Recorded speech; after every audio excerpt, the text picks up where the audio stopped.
Translation. Rotation.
Aux output. Ah, there we go. Okay, for whatever reason, she got reset.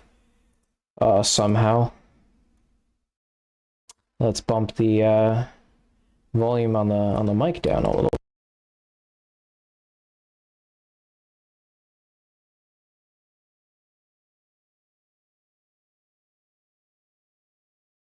Okay. Should be good. Sorry about that. Probably a little too loud now. Alright. Thank you. Sorry about that. Didn't realize that the audio engine had encountered issues from previous straining on on my computer. Most likely had caused the audio engine to restart.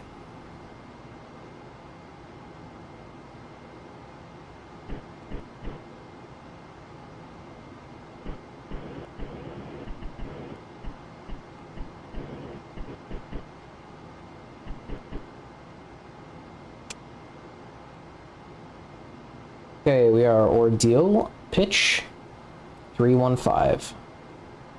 Let's go ahead and go orberate.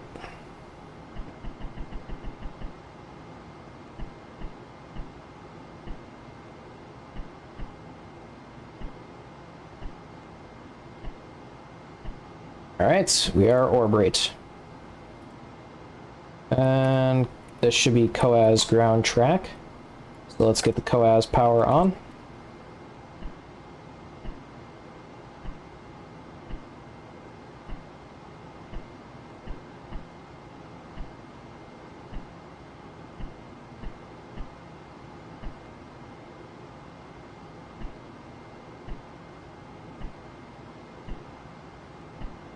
Working along here.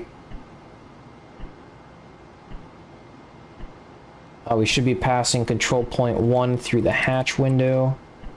Coming up very shortly.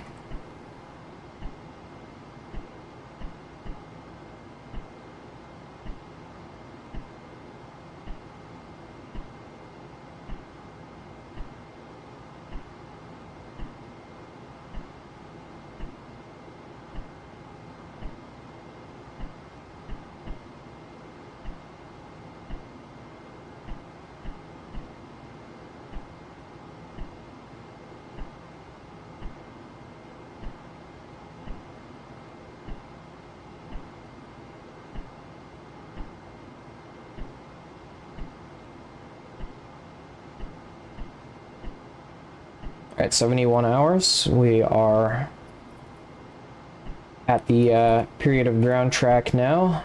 Unfortunately, a little bit dark out. We should be seeing that sunrise very shortly.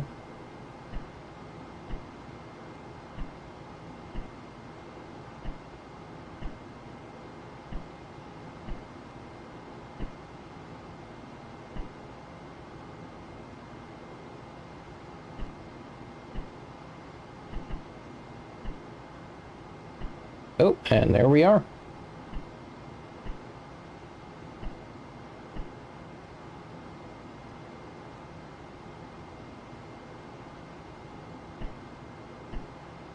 I've spent most of my life in the Midwest, that is correct.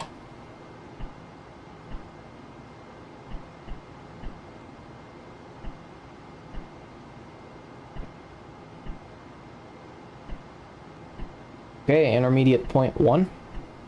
We show good ground track, not very much accumulated pitch rates. Intermediate point 2, we're coming up on control points now.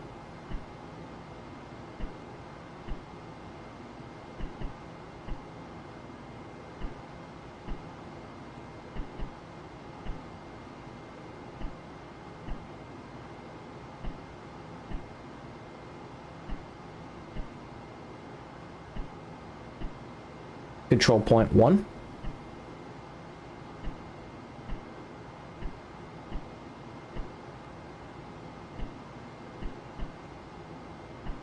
Coming up on control point 2.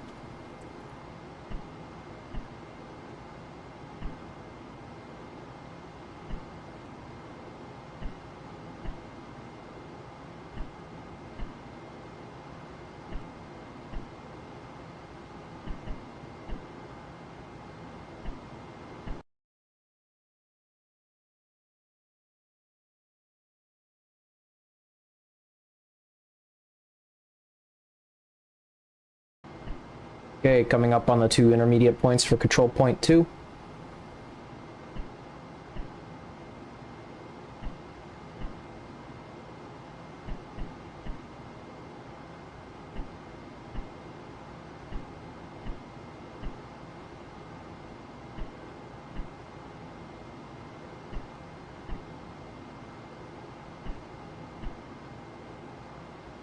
Intermediate point 1.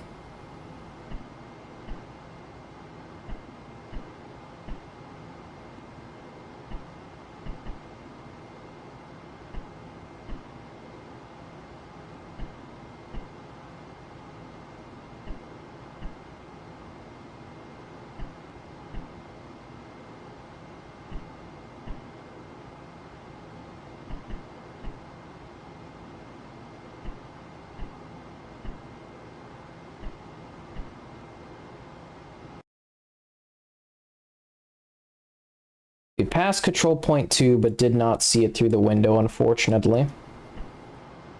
That's okay. And let's get configured for TV here.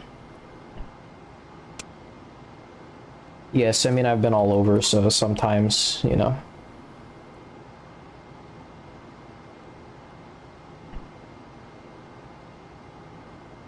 Okay, yaw right 45 degrees.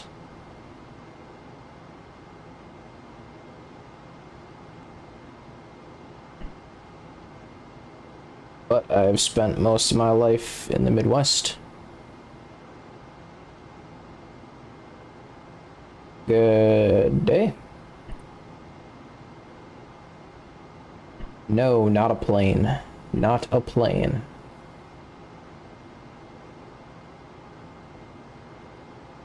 We were flying a spaceship today.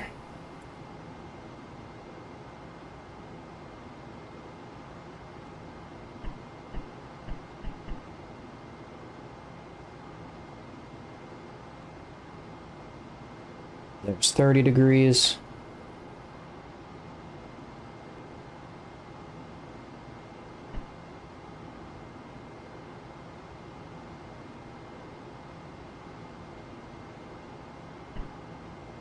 And here's 45, so that's pitch 315. Let's go ahead and, or excuse me, yaw 315. Let's go ahead and realign our pitch attitude here.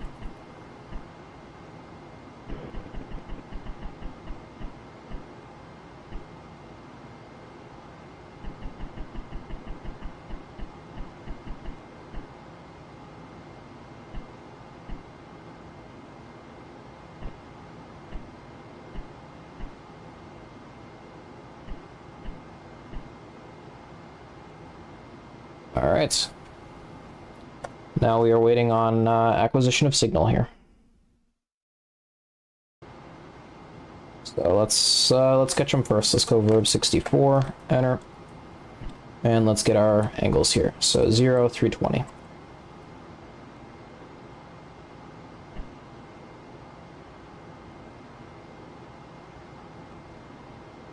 It's 45.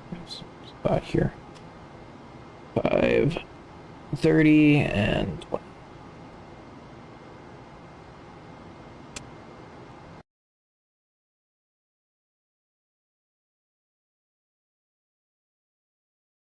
Moving the antenna around for acquisition of signal.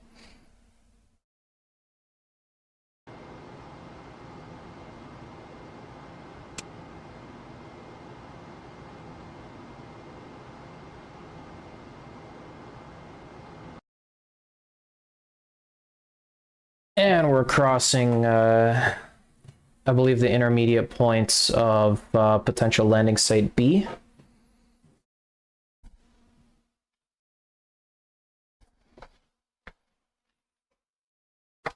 Acquisition of signal is, yep, expected to occur very shortly, and that just happened. I just went to go grab my notebook to check on that. And here's our lunar orbit insertion 2. Okay.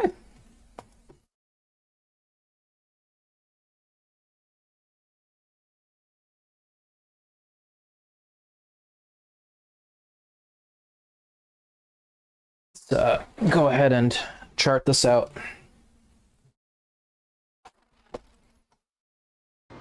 Verify first that we have got a good track, and we do.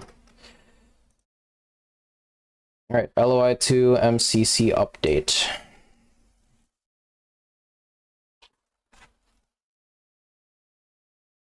So this is for SPS. LOI2 SPS. Spacecraft weight is plus 47456. And then pitch trim is minus 000.42. Yaw trim is plus 001.19.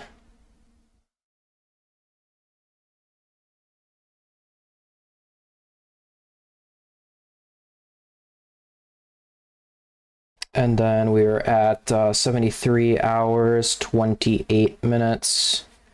58.42 seconds. Deltas are minus 0.136.1 dx. Plus 0.0000 dy. Plus 0.0000 dz. We're looking at a roll of 0.00. A pitch of 180 and a yaw of 358. Predicted insertion apogee and perigee is a 0061.0 helia or apohelion, and then plus 00600. Perihelion. Total delta V for the burn is plus 0136.1 dt. Burn time is 10 seconds. And the delta V for cutoff compensation is 127.5. C. Sextant star 02 SXTS. A shaft of plus 270.40 and a trunnion of plus 15.400. The rest of the pad is non-applicable. Set stars are Sirius and Rigel. Roll a line 129, pitch a line 147, yaw a line 010. Remarks, no ullage. And then horizon will be pig -3 for 27 degrees left, and then at ignition, so TIG plus 0 will be 10 degrees left.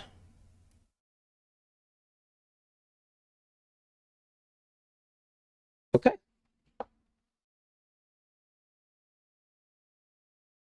I'll just bump that up to real time now. Don't want that map update in the middle of, oh, actually we're coming up on control point 3. Don't want that map update in the middle of trying to write down that pad, so I just took the time to slow down time real quick. Let's go ahead and accept the MCC update.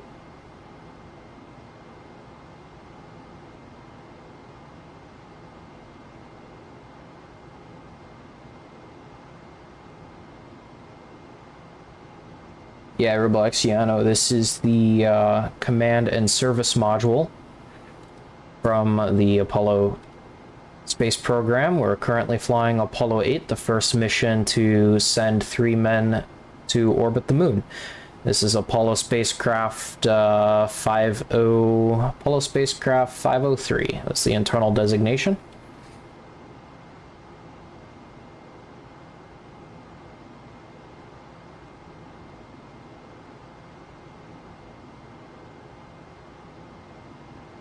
Okay, coming up on control point 3 very shortly. We're on intermediate point 2 here.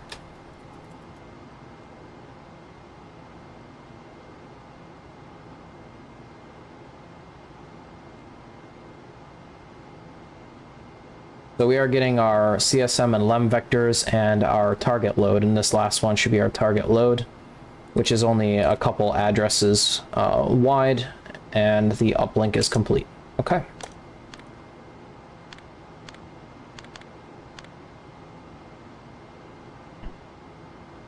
Coming up on that map update,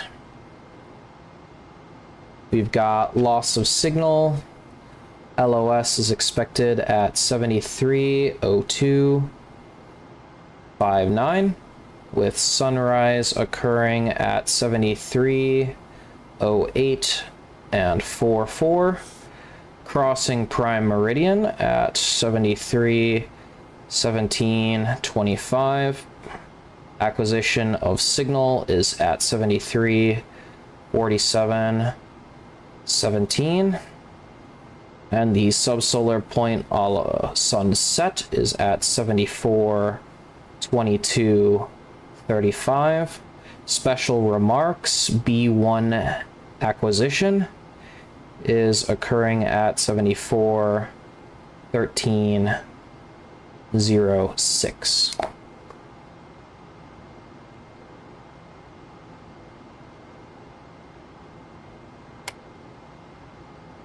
Intermediate point 1 is crossed now, coming up on number 2. There's number 2. And here comes landing site, or excuse me, control point 3. And there's control point 3.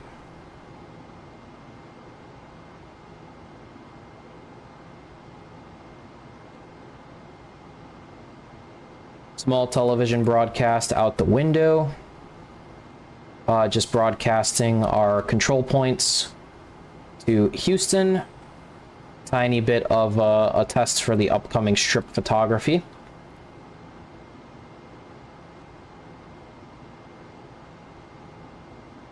Okay, 7150. Let's get the S-band aux turned off. And let's get ourselves aligned back to 180, 0, 315.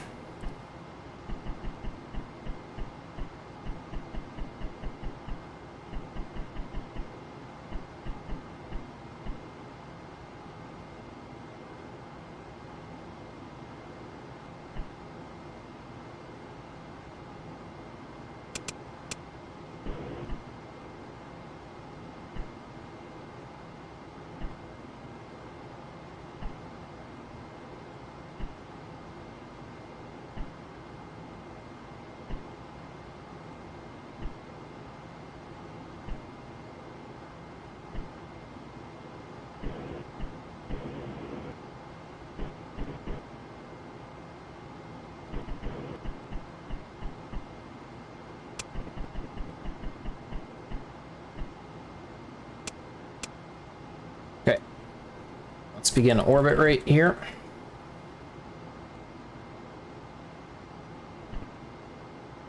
Alright, pretty good orbit rate.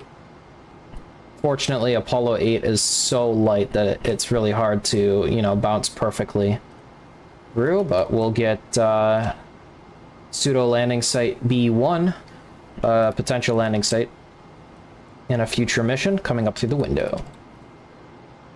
This is Apollo 8's sort of landing site that was generated for using, you know, different burn calculations and making its refs mapped for lunar orbit insertion. So this is that landing site that we are currently crossing over right now, and it is a potential landing site, although I don't think it was one that was actually ever used.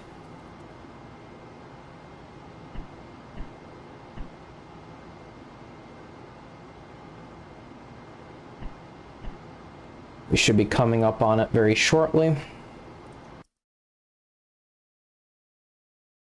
Yep, there it is, right at the subsolar point.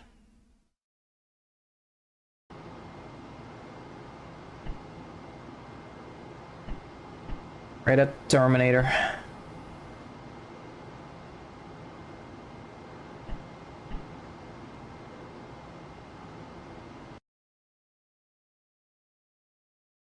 And we've got a lot of astronaut named features here. Sidewinder Rill, Boot Hill, Duke Island, and Wash Basin. And Diamondback Rill. Here's our intermediate point.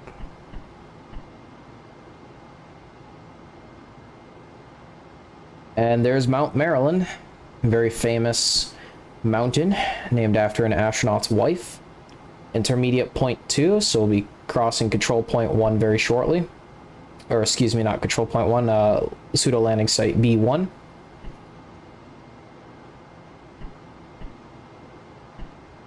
Hard to keep track of all these control points, intermediate points, and landing sites. But there she is.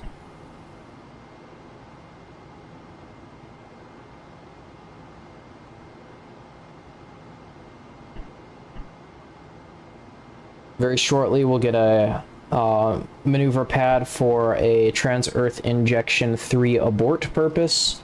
Assuming no LOI2, we will not copy that down. And then a trans-Earth injection Rev 3 abort purpose, assuming LOI2, which again we will not copy down, so we will just dismiss those right away.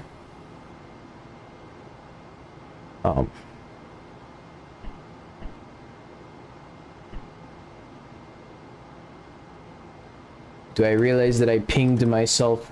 No. I just I just typed nuke and hit tab. That's funny. That's hilarious.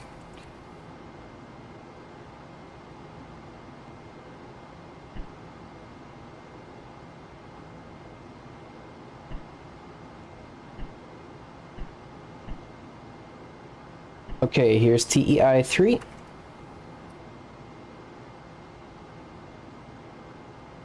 And we'll get another TEI 3.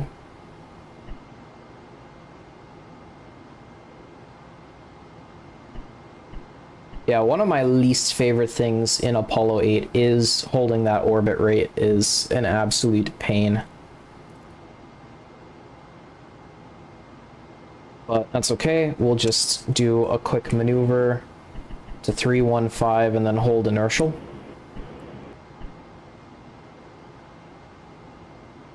Yes, seriously.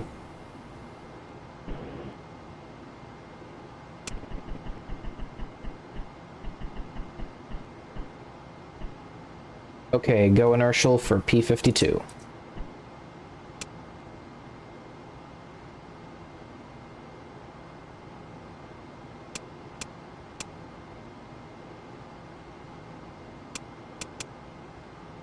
CMC free. Optic 0 switch off mode, CMC rate low. Let's go ahead and start P-52. Reps mat option.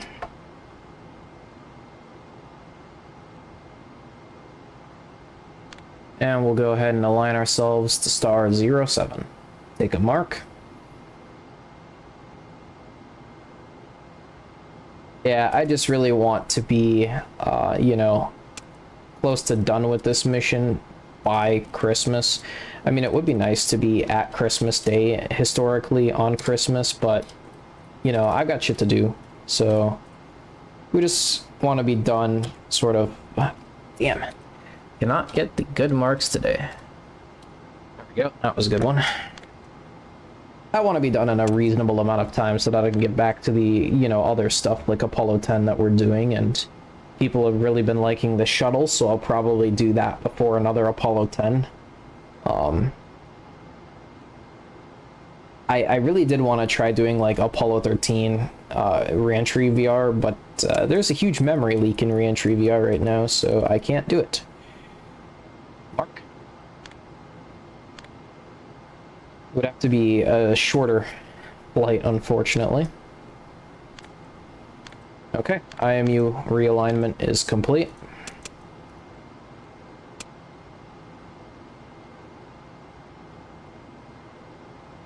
Alright, LOI 2 operational systems check. Bank 1 lights are good. Bank 2 lights are good. Transfer logic is good. The 3 lights are good. The alarm is very obviously good. Command module RCS check. CM RCS meets pre-press conditions. Service module RCS propellant quantities are looking really good at this point in the mission. Other tank indications are reading good. Lowest quad right now is quad Bravo. We will continue to monitor on quad Bravo. Service propulsion system does not need a preheating at this time. Nitrogen tanks look good. Helium pressure looks good. The fuel and oxidizer pressure look good. Injector valves have that glitch that I haven't patched yet. I've got the patch downloaded, I just need to throw it in there. And the helium valves are barber pole and auto. Very good. Electrical power system, we've got good cryo pressures, we've got good cryo quantities. Good pressure on tank 1, good pressure on the surge tank. Fuel cell power plant, we're looking good here on 1, good on 2, good on 3.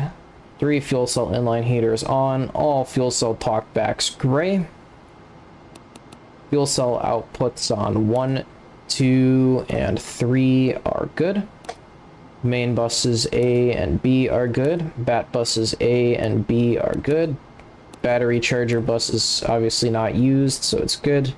Battery C is good, and the Pyro bus A and B, let's go ahead and get these circuit breakers in. Pyro bus A and B are good. Back to main able.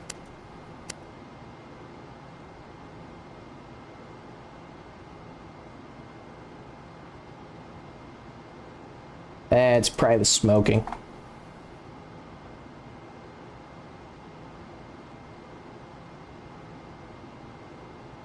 Alright, battery relay bus is looking great. There is no reason to vent the battery manifold at this time, but it would like us to manually do it because we are doing an engine ignition.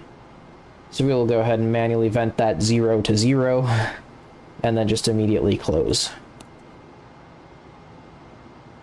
Let's get a check of our AC power plant here.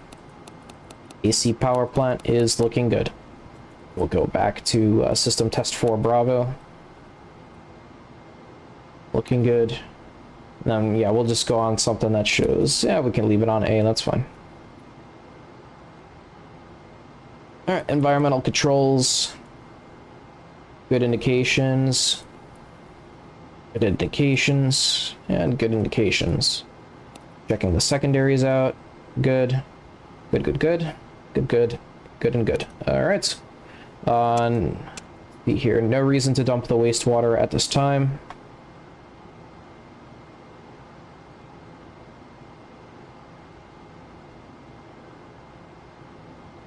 Okay, TIG was 73.28.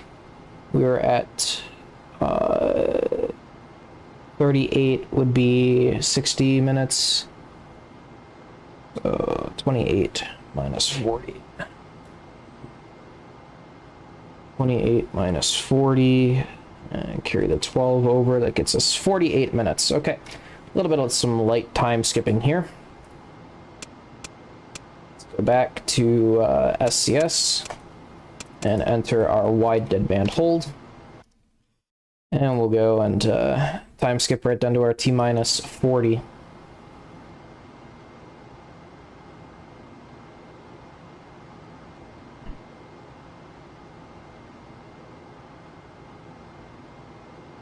Alright, T-minus 40 minutes now. Let's get the pre-thrusting program loaded. So verb 37, enter, 30, enter. LOI2 TIG is 73.28, 58.42 seconds. I concur, proceed. Deltas are minus 01361, 0 and 0. I concur, proceed.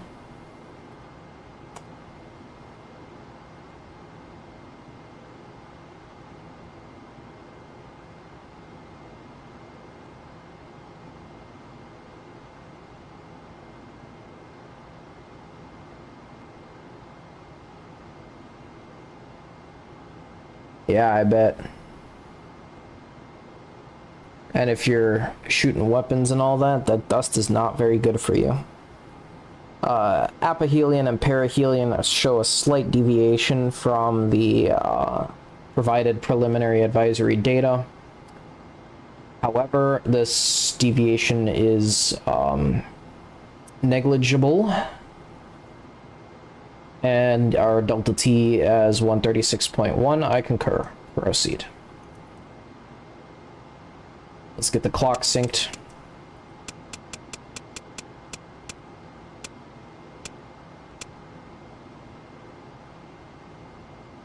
Mark. Little late on the draw there. There we go.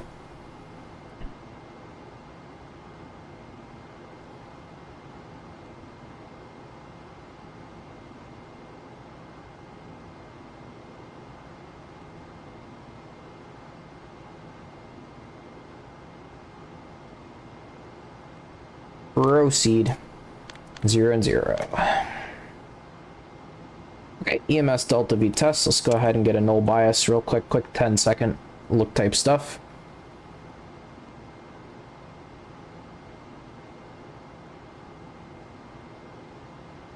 Okay, 10 seconds.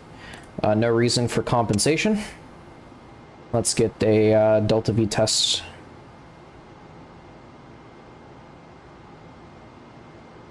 One, 2, 3, 4, 5, 8, 6.8.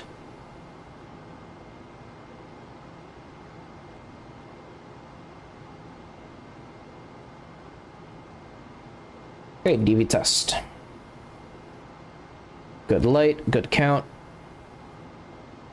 4, 3, 2, 1, mark. Okay. Good cutoff signal. And good delta V following the cutoff. Standby and off. DV set. Our delta V compensated for cutoff is 127.5.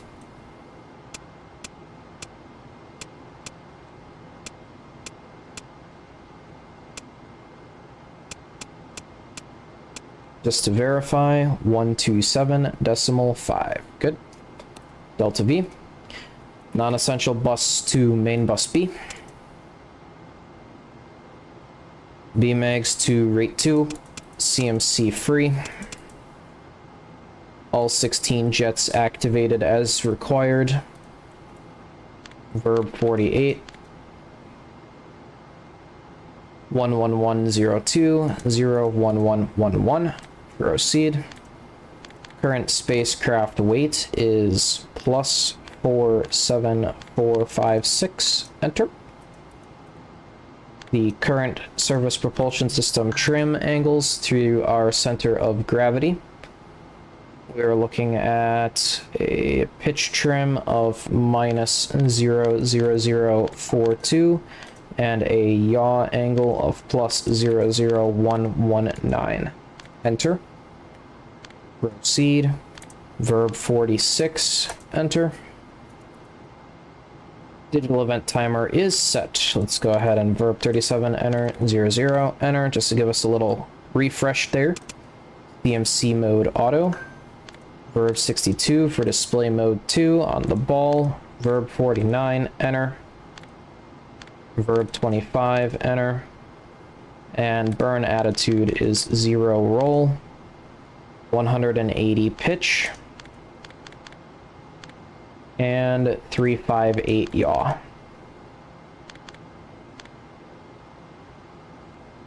Proceed. Proceed.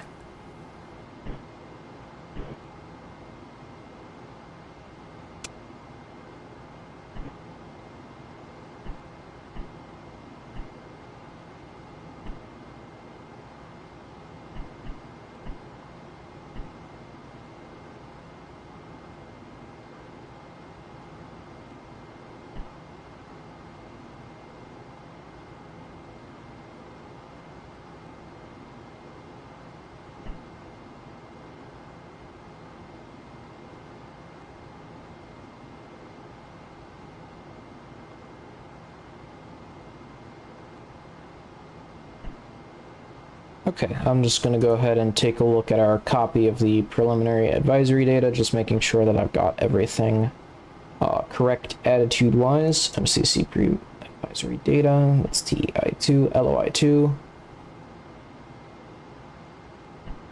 0, 180, 358, good.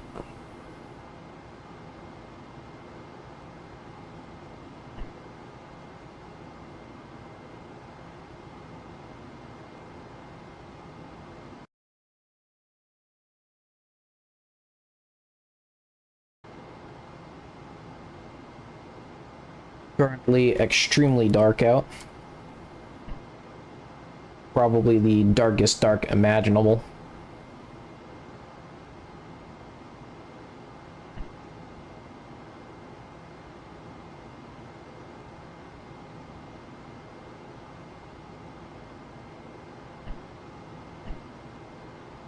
So whilst we're in the middle of an auto maneuver, you know, feel free to grab yourself a drink, get a snack, you know, whatever it is you need to power through.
I bet you could see stars and oh, absolutely. I mean, yeah, probably more than what we see now. This is just our knowledge of the light field, or of the star field based on, you know, Earth, what we can see from Earth, but I bet that was much bigger, you know, outside of the moon with no atmospheric scattering. Being on the dark side with an entire orbiting body in between you. No atmospheric scattering, so none of the light coming from the day side and bleeding over to the night side, and none of the light from the light bouncing off the moon and back at Earth. So I bet there's a lot more. I bet you could see the whole like central axes of the galaxy.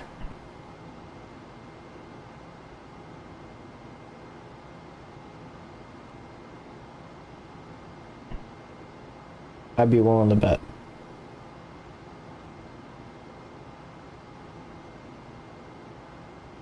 Do I have a favorite CM indicator?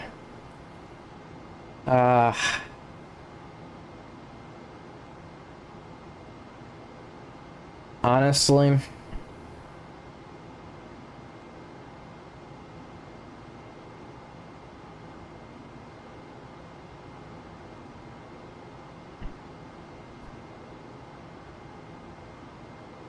I'm gonna say it's either the caution or warning panel or the system test meter. I was gonna say the FDAI, but that's so cliche.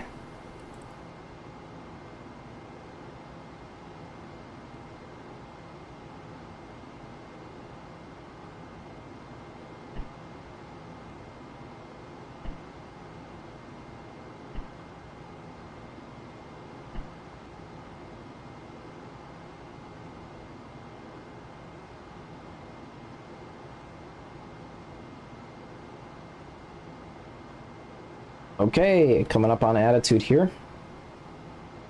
Extra 9 minutes and 50 seconds to spare.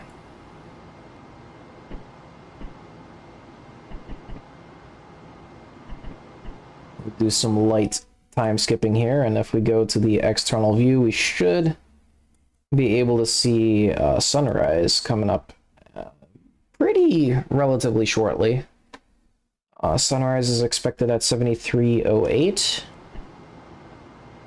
So we'll get that pretty much right at the T-minus 20-minute point. Kind of funny that I have a procedure right at sunrise, so I guess you won't be able to look at it.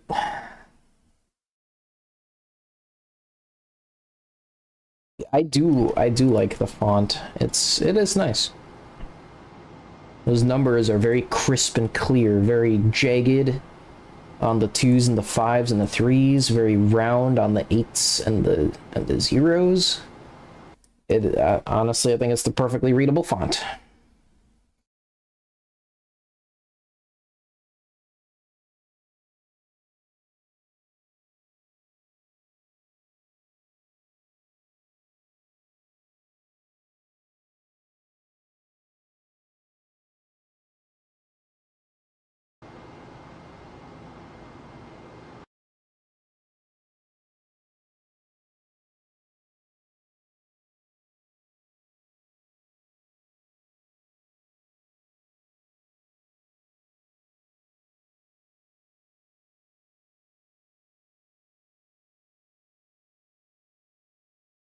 Here comes the sun. Do do do do. All right, enough of that before we get copyright striked.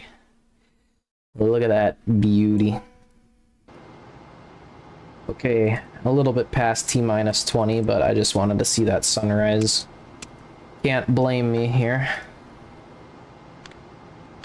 Verb 41, noun 91, enter. Let's take a look at our sextant star angle. It is plus 27040 and plus 15400, and we'll be looking at sextant star 2.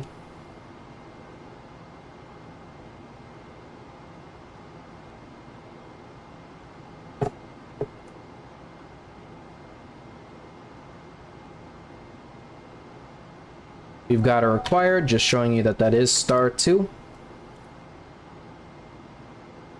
We can tell by the that constellation there. It's a very easy constellation. That's the only one I actually know, so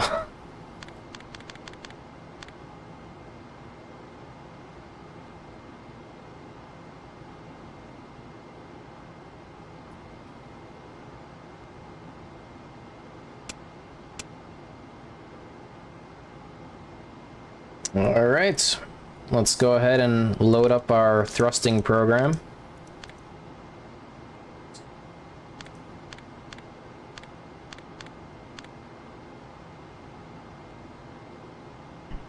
Okay, CMC auto, let's proceed. Transfer attitude control to P40. GDC and IMU alignment, let's take a look at that. Really good alignment, actually. Barely any movement on the ball. Let's get our breakers closed.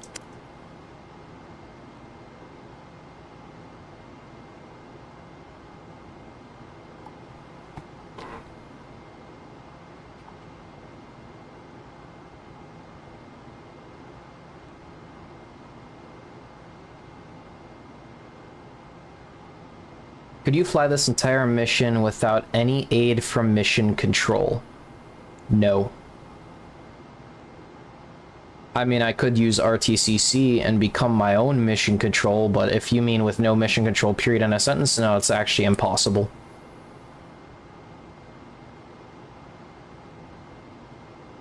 There'd be no way to get your refs mats. You'd be running in a gimbal lock. And that's even assuming you can do the math for all these burns, which you can't. You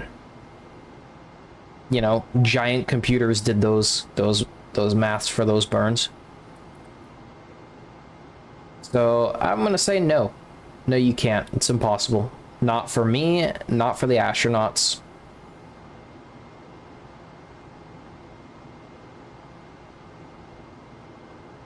Like, you'd have paper everywhere, assuming you could even do the math, but then you would still need to be able to get like refs mats, and you can't get those anywhere but the RTCC. So you need mission control.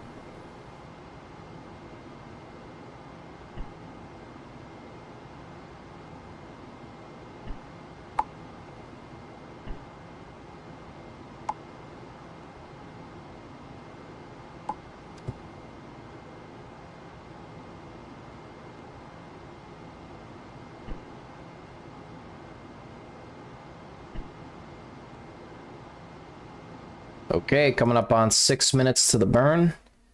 The moon is, of course, looking beautiful as always in NASP.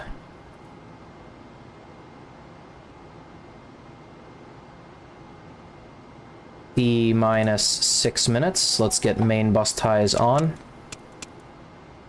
Thrust vector control servos on. PHC power on. AC.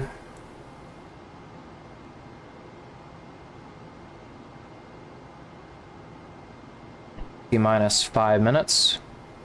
Pitch 1 start. Yaw 1 start. Let's reset our trim here.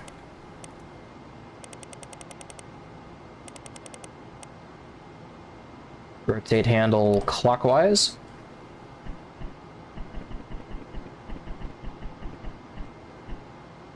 No manual thrust vector control. That's good. Pitch 2 start. Yaw 2 start. Minus plus 0. Minus plus 0. Trim to the pad values. That is minus 4 and plus 1.2. Okay, pitch up, center, pitch down, center, yaw left, center, yaw right, center. And just because we have the time, we can do that test from the outside. And you guys can see what that looks like. There you go. THC neutral. ACDC, get direct going. Rate 2, transfer control back to the computer. And flashing 5018, let's go attitude 1, rate 2. And computer does its trim check.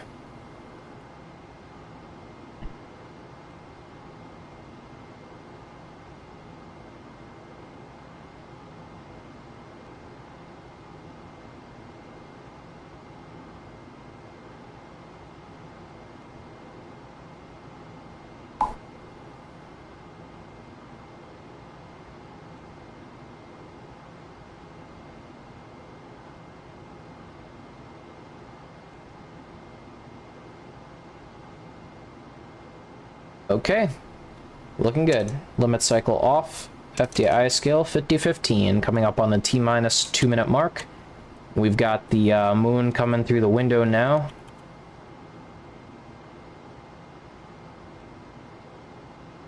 Here's a side view window. Looks very nice.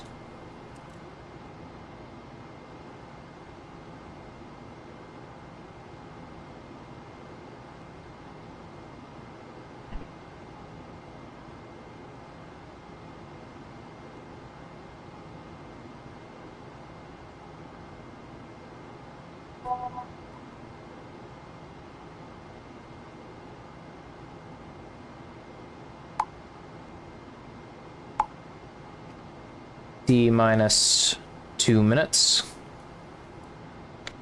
Bank A armed. PCM bit rate high. Tape recorder forward. T-minus 1 minute and 50 seconds to ignition.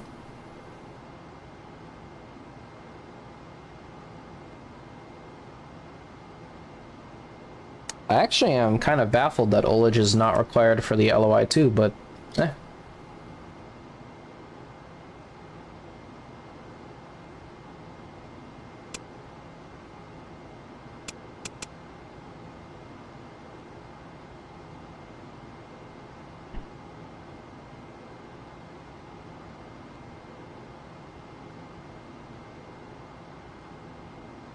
T-minus 1 minute down to the burn. EMS mode is going to be coming up on normal, and flight recorder is already forward. Standing by for average G mode.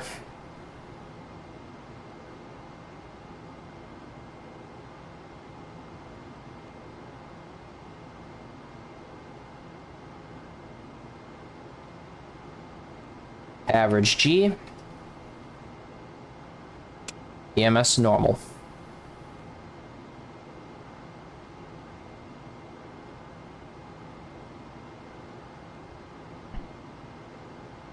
(19, 18, 17, 16, 15, 14, 13, 12, 11, 10, 9, 8, 7, 6, verb 99, proceed, 2, 1, ignition, bank beyond, thrust stable.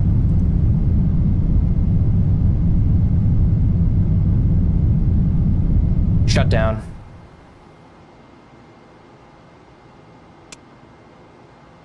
Okay, burn was on time, shut down on time. Delta thrust A and B off.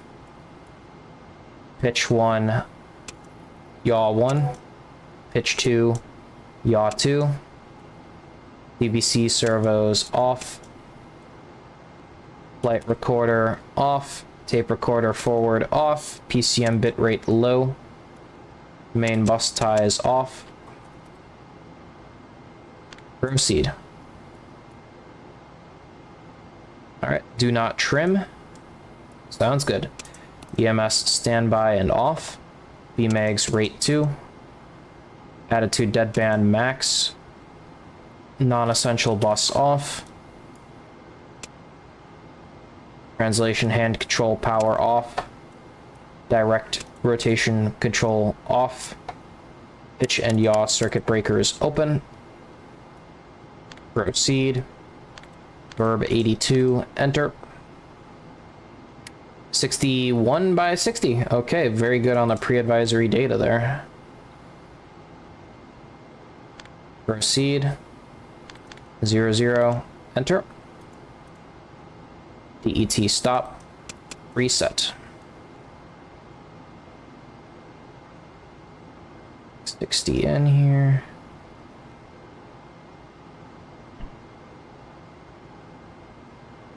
Okay. Verb 66, we'll copy that over.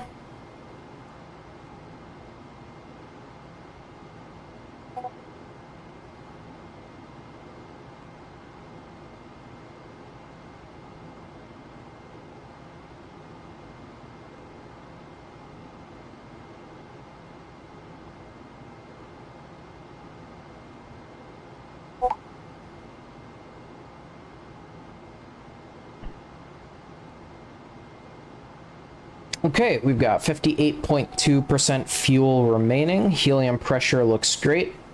Nitrogen pressure on bottles A and B look good. No reason to preheat the engine. We're not doing a burn.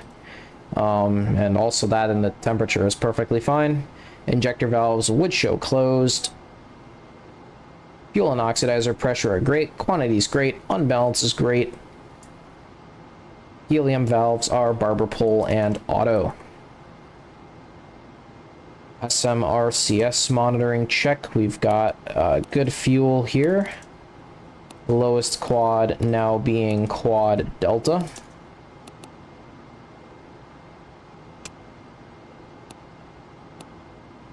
Rest of our indications show good. We'll continue monitor on quad delta now. Let's get a battery charge on battery A. So circuit breaker battery relay bus bat A open.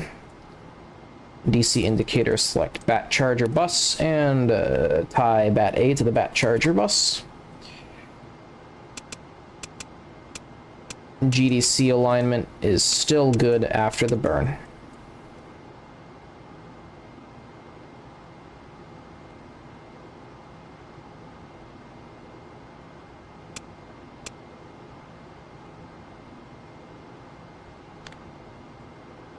Let's get a verb 83 and slew the ball down to our local vertical.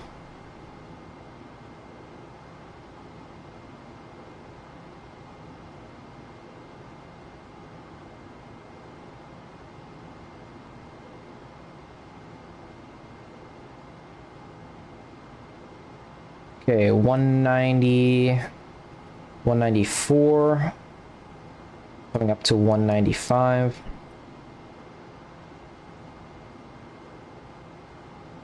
Low.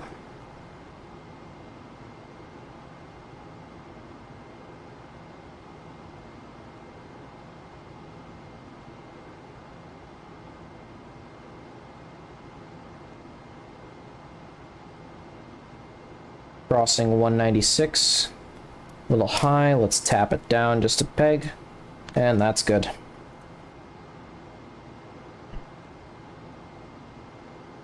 Attitude deadband is max, rate low. VMAGs at 1, rate 2, go SCS. We will roll right 180 degrees at 2 degrees per second. So rolling right. Excuse me, a little fast there. Rolling right to 180.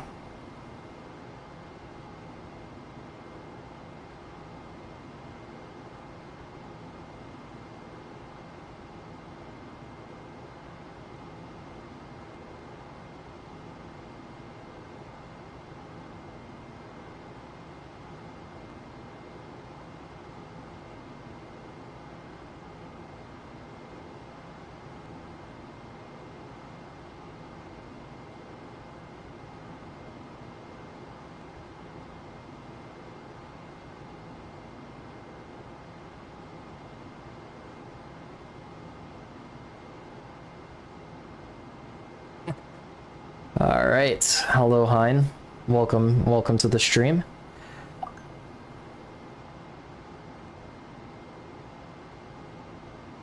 Also, if anyone did subscribe, huge thanks. Yamaha, I'm pretty sure, You did just because you're in the Discord. So if you did, huge thanks. Means a lot.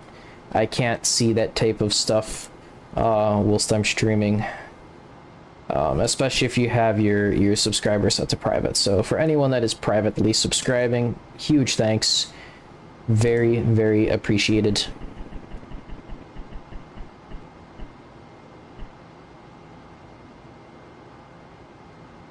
Okay, pitch down at 0.2 degrees per second to match ordeal 308. Okay, Raj, going to ordeal, pitching down. 308. Translation. Rotation.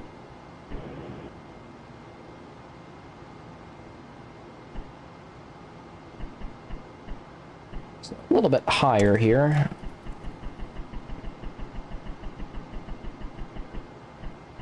There we go.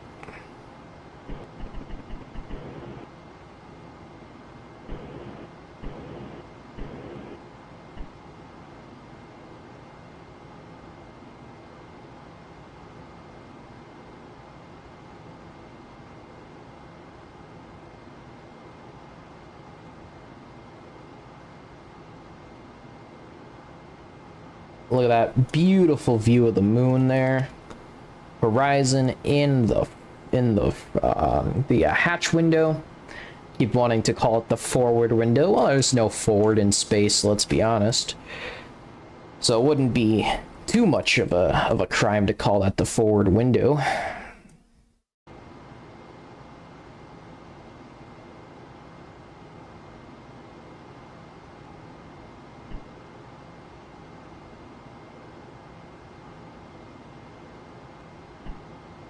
We can go ahead and turn the COAS off. We're no longer using it. Coming up on ordeal, pitch 308.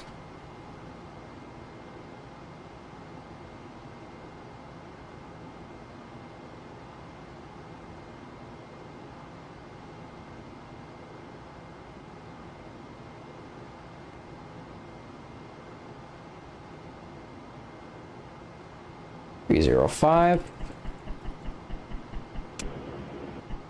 There we go.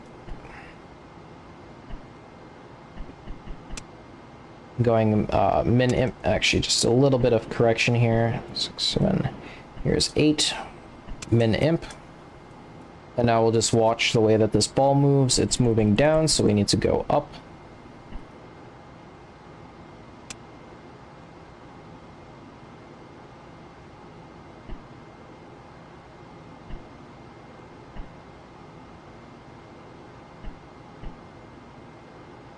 Okay, looks good. We are orbit rates.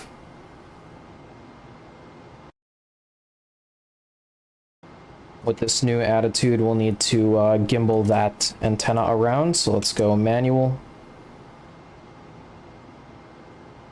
And get the gimbal here.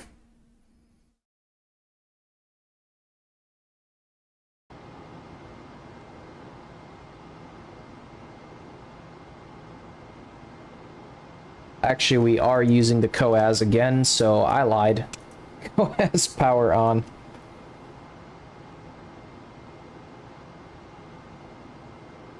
Antenna is slewing around here in preparation for acquisition of signal happening in a couple of minutes.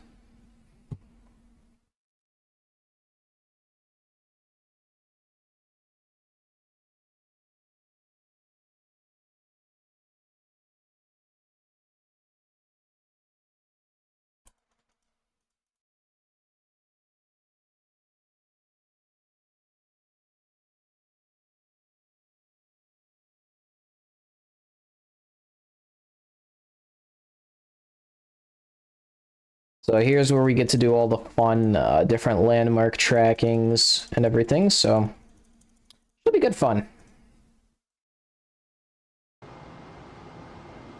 Let's get a verb 64 going and get that antenna pointed the right way. It's -10 and roughly 5. So let's call that right there, and -10 right there. Just a little bit makes a big difference. Okay, track mode auto. On the narrow band. Waiting for acquisition.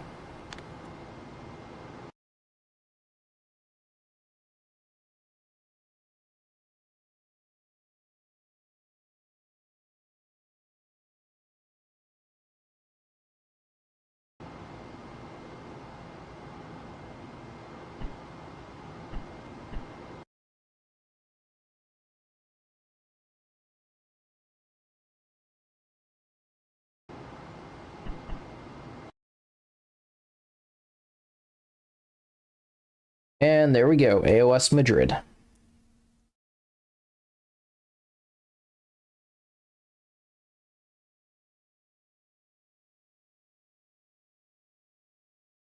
Okay, B1 will be happening at 7413, and then we will be tracking with the COAS.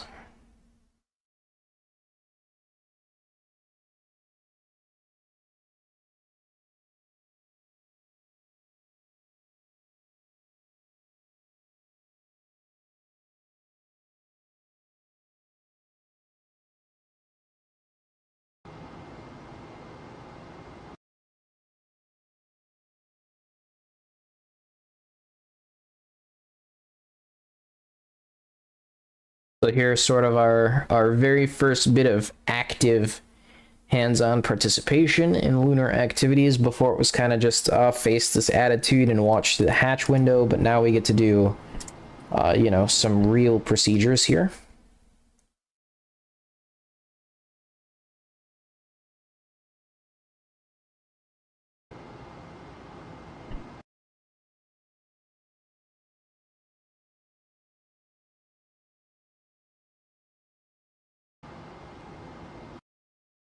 Pretty good on the orbit rate.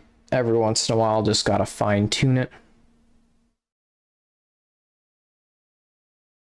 74 hours coming up on 1306. We'll have acquisition very shortly.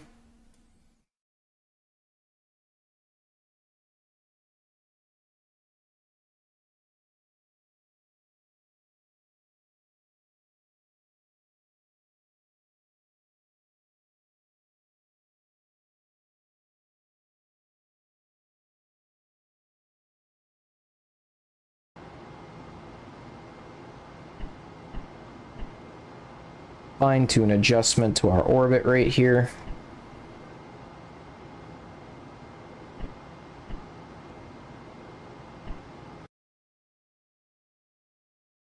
And we're coming up to it very shortly. Intermediate point 2. Want to make sure we've got good and damn lined up for this.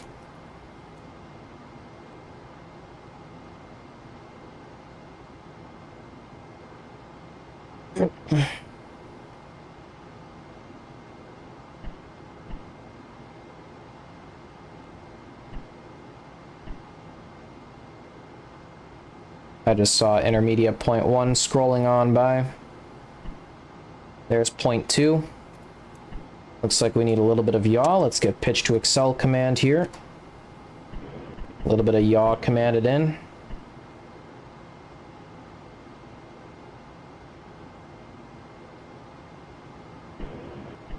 That should be good.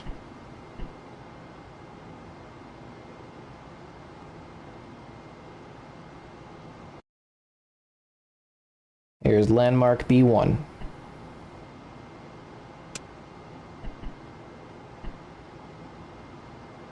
Alright, there it is, coming up perfectly. Let's get that yaw in.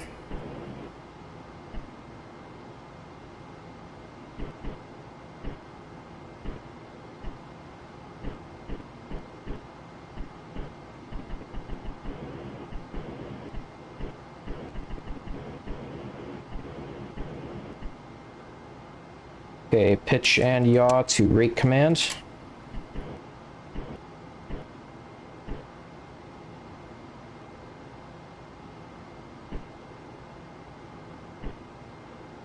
And here's photography of landmark B1 with active tracking through COAS.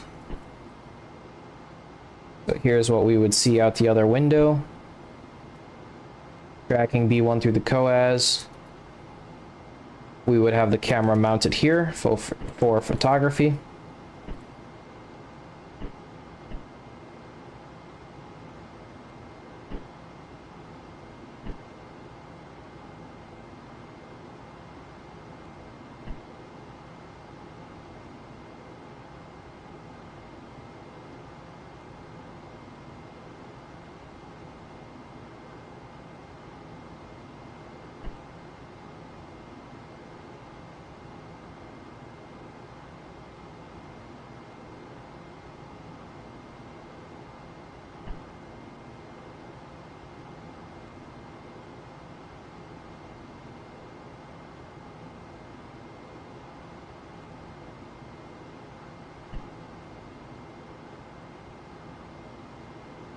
Standing by to terminate the track.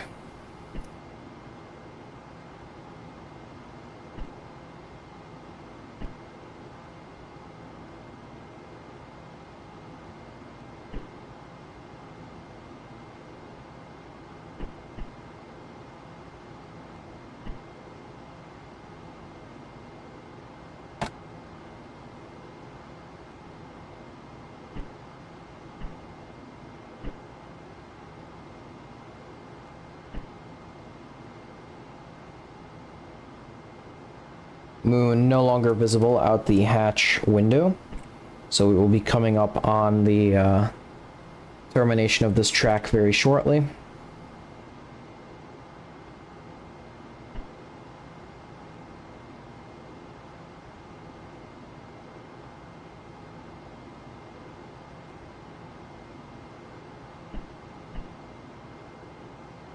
We can see we even have to slow our pitch rate down. There's Mount Marilyn. And our two landmark intermediate points.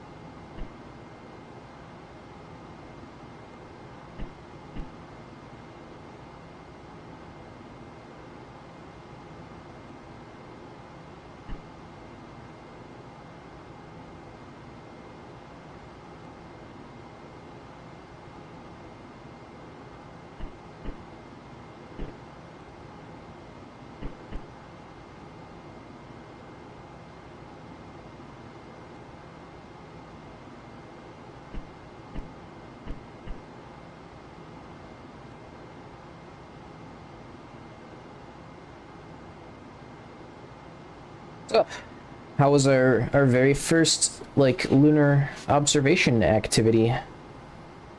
COAS tracking, I personally find it to be one of the more enjoyable ones. Landmark tracking with the optics, it's exciting at first, but it gets boring after a while, and we do it like 30,000 times. So, it can get, you know, a little bit boring.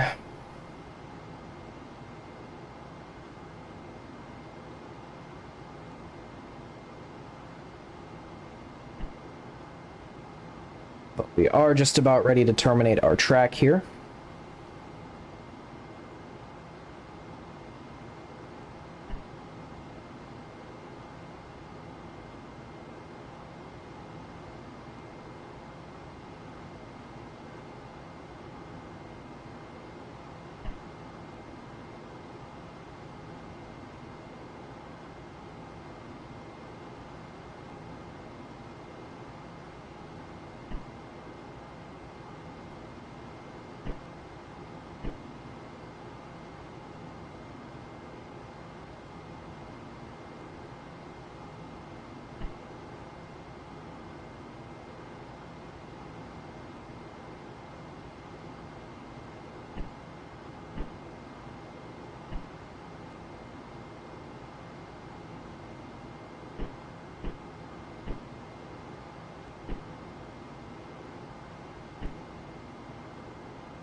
Okay, I would stand to reason that this constitutes sufficiently not visible anymore. So we'll go ahead and begin going back to our original intended attitude. So B1 no longer visible. We'll pitch down to ordeal 000. So let's just fix our yaw and our roll real quick from that tracking. And then we will pitch ourselves down.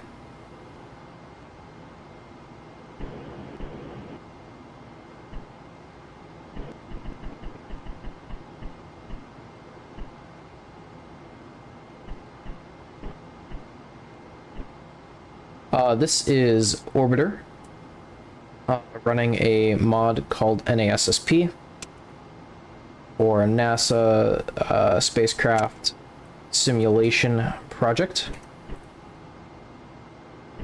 Okay, pitching down to 000. Okay, sufficient track of B1. We kept it center in the COAS the whole time. Very exciting maneuver to do. I like that one. It was always one of my favorites. Turn off the COAS power so we're not wasting any juice in our fuel cells. And let's truck it along and get ourselves a map update and an IMU align. Yeah, this is Orbiter. 2016 beta is the current supported main version, but there's also a version for Open Orbiter running a mod called NASP, NASSP. That's NASA Apollo Spacecraft Simulation Project. Basically, you can simulate all of the Apollo flights. You can even make your own custom missions. We've got Skylab as well. Apollo 5 is in there. And they use all of the computer programs that you would expect to find on a lot of those missions. And for the missions which we don't have the computer software for, we will either use Frankenstein version, so they'll take a look at like Apollo 8 and they'll be like, what changes were made to go from 8 to 9 and from 9 to 10, and then they'll reverse engineer the software down to the best approximate what it was for like Apollo 9. Or in the case of Apollo 7, it just uses Apollo 8's flight software. Since the 7's the original flown software, so there isn't there's no changes that we can make. Since it was the original, we can't just work backwards on that. So Apollo 7 flies Apollo 8 software. Apollo 9 is like a Frankenstein of 7 and 10 and 8, and yeah, it's really cool. So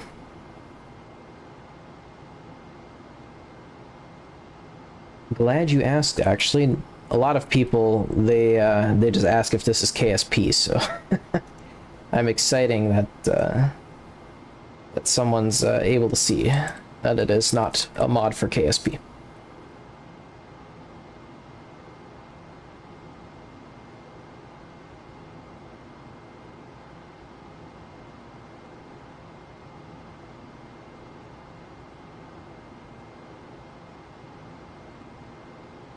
And as always, if you're on the vertical, feel free to go down and to the channel, and there is the horizontal version with the full screen view. And the vertical can kind of cut a lot of stuff off sometimes. Okay, we are coming up on our ordeal pitch 0. So let's go ahead and slow her down, take her out of Excel command, and steady as she goes.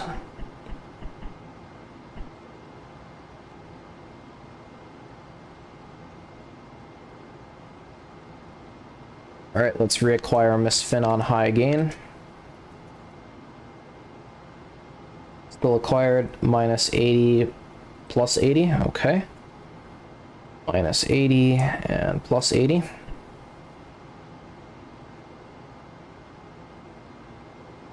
Proceed. Okay, waiting for the map update on Revolutions 3 and 4. We are inertially guided, so let's go ahead and flip the balls around.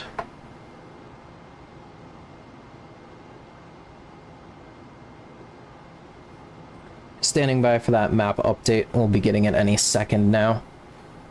That's 1 minute late. Here's 2 minutes late. And there she is. Okay.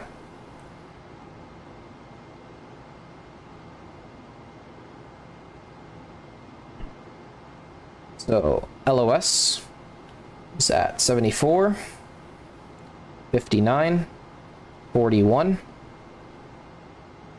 Sunrise, 75, 08, 36. Crossing of Prime Meridian is at 75, 15, 37. Acquisition of Signal is at 75, 45, 47. Sunset is at 76, 21, 23.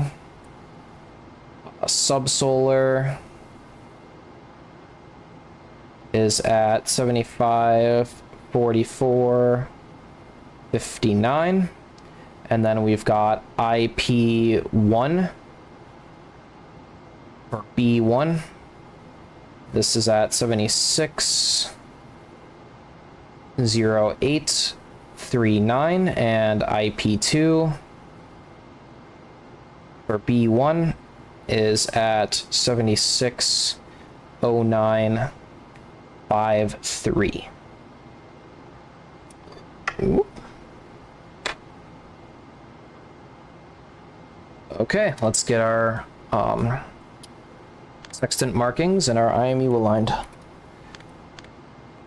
get everything squared away.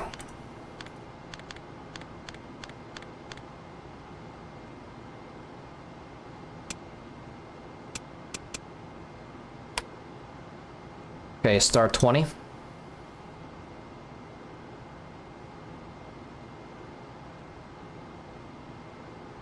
Okay, I've got you star 20. Let's go ahead. Take a mark. I don't like that one. Let's take a little bit of a better one here.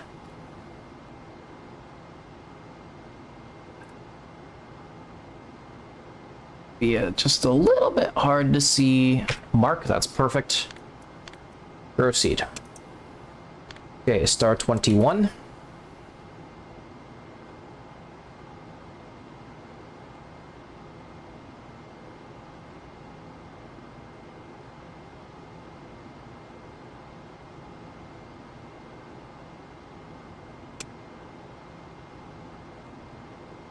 Mark. Okay, good marks. This is not in the flight plan, but go ahead and just grab a quick sneak peek. Look at that. Daytime in Africa right now. Daytime in parts of Europe.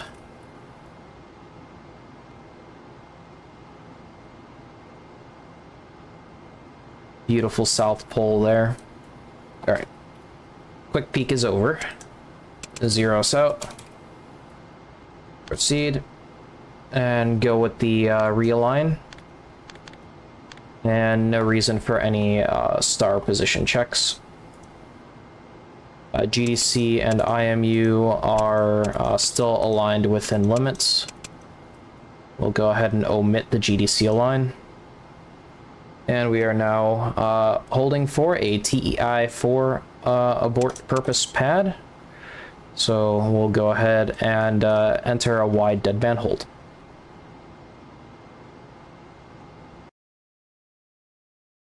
Sunset having occurred, allowing us to take our star markings, so not very much going outside the spacecraft right now, nothing interesting to look at.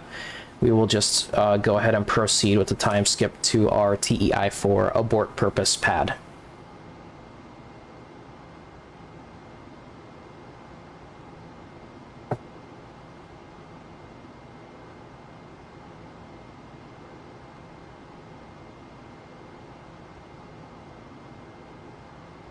TEI-4, there we go.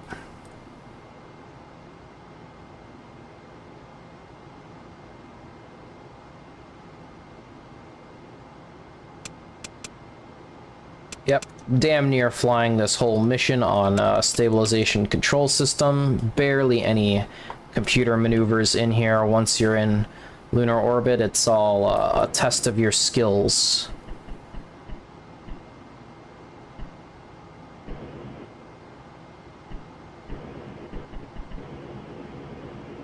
Okay, let's pitch up at 0.2 degrees per second. Acquiring pitch 280.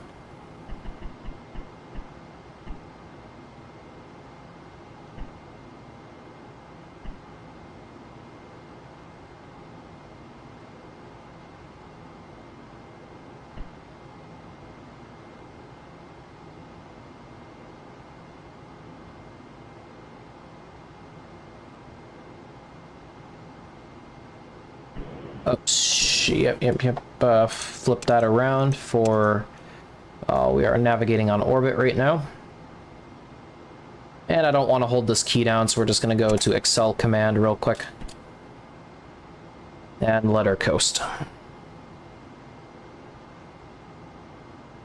Okay, I'll be using the restroom real quick while we're pitching up to that point, so I'll be right back, and go feel free to have yourselves a quick snack and a drink, whatever it is you need to do.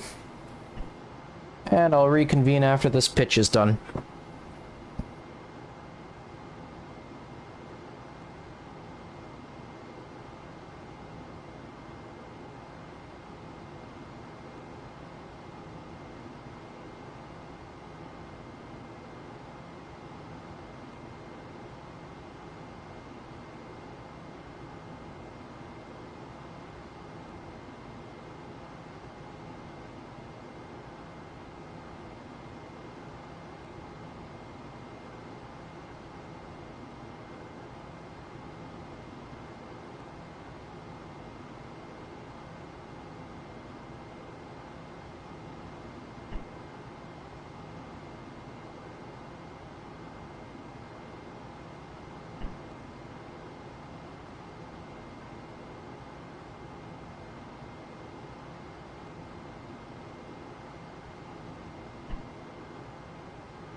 We are coming up now on 280.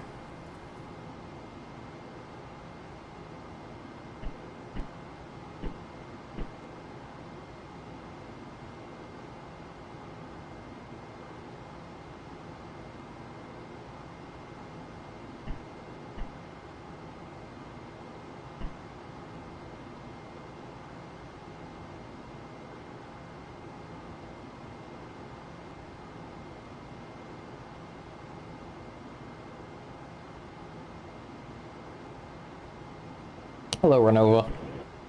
Okay, pitch 280. Let's go ahead and begin orbit rates.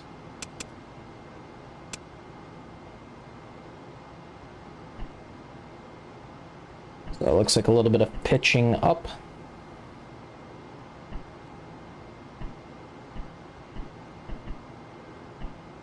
Okay, between 3 and 4 puffs on min-imp.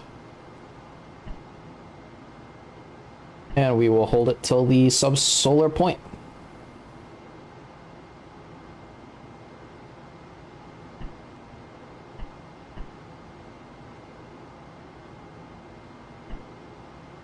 Nah, I don't know. I don't question it. I'm well aware that Lisa Nowak is, you know, most likely... This was the murderer, right? It's the most likely the astronaut that killed people. Well, attempted to kill her husband, who I think cheated on her. Yeah, kind of a controversial astronaut, but...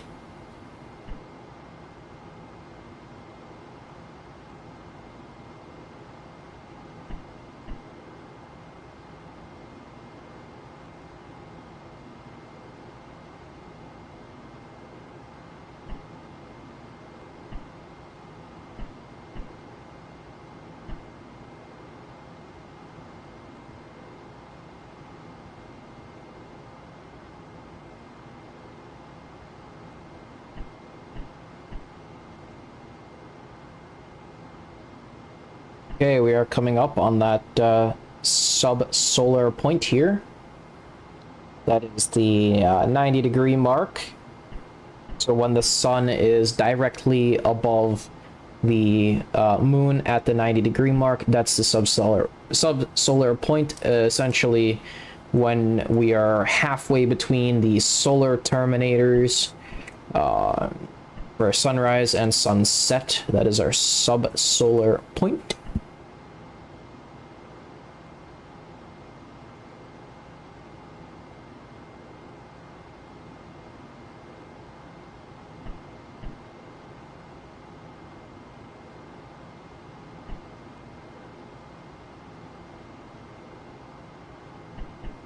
One puff on that pitch up.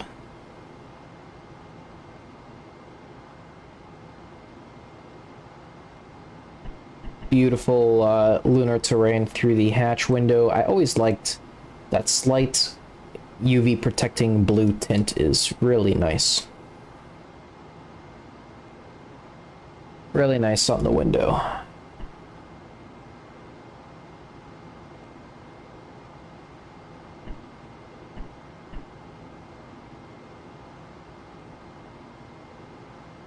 Okay, we're gonna come up on the photography of Earthrise. We're basically positioning ourselves to be at the point of Earthrise at the right time.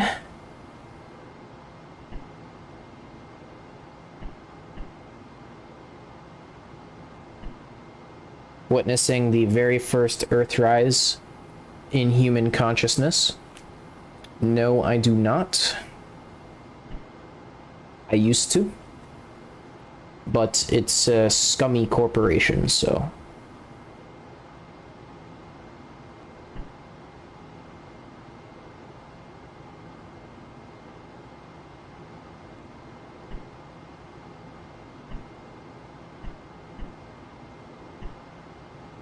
I've decided to, you know, stop, even though there were a couple, you know, cool games. You know, Phantom Forces, you know, a couple interesting nuclear reactor sims, but nope, it's a scummy corporation, and I refuse.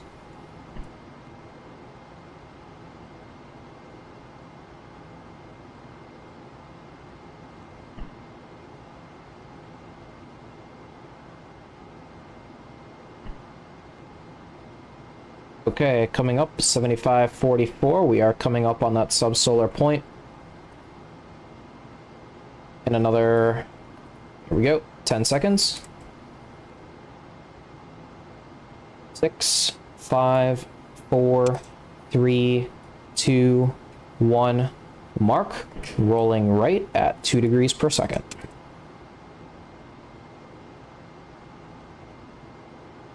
Why don't I make a Discord? Well, the answer is because I do have Discord, but the answer is because I have too much of a life to be responsible for other people's lives in my hands. And I know that, you know, Discord and Roblox are in cahoots, so no Discord server. I'm not going to be responsible for, you know, other people's lives. It's not my mojo. I've got too much of a life to live, so no Discord.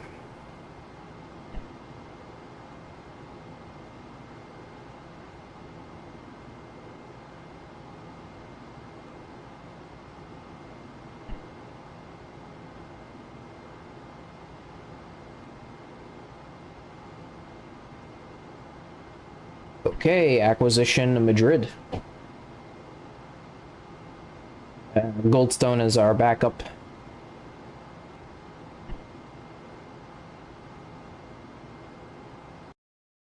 Unfortunately, our sub-solar point puts us at a pretty bad time to see the Earthrise. But let's go ahead and resume a pitch down 20 degrees. 5, 80, 80, 70. Here, coming up on 60. And resuming orbital rates.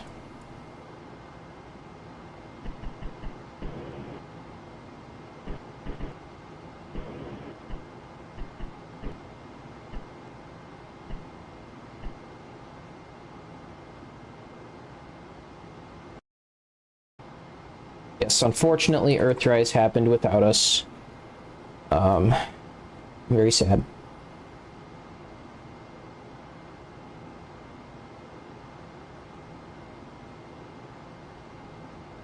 Yeah, pretty much. Yep.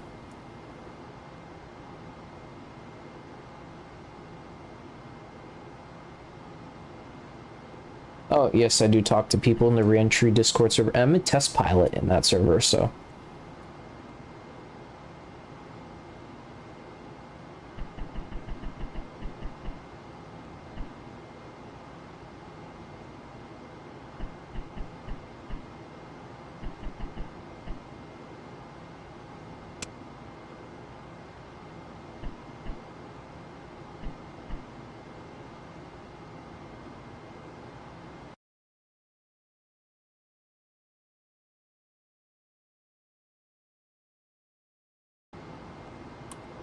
Okay, track mode, manual, Omni Delta.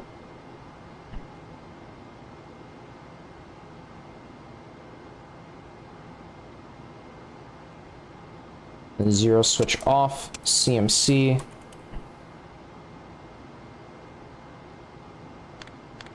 We will manually zero optics out.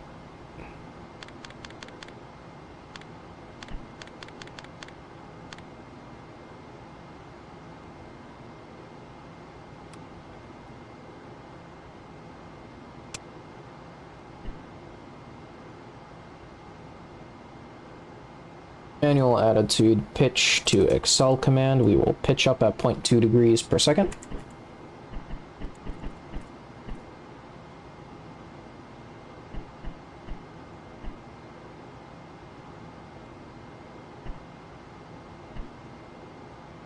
To Ordeal 355.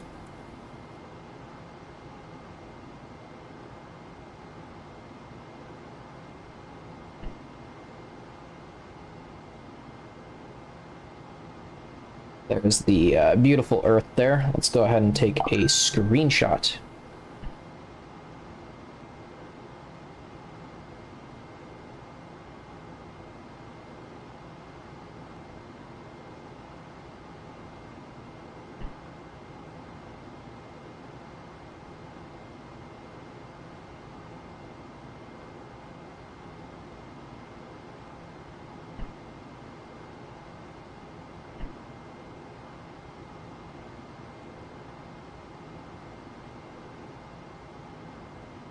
I don't friend anyone that is a stranger.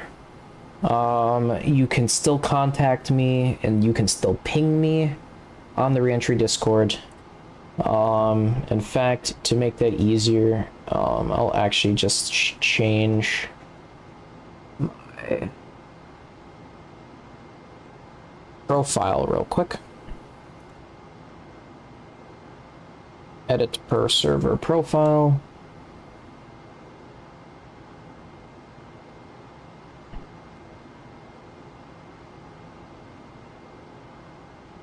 I'll do that after. Anyways, yeah, you could just contact me on the Discord. On their server. All conversation with me will go through a public channel viewable by anyone. No DMs. I don't DM people. I don't do any of that. In fact, it should be completely turned off.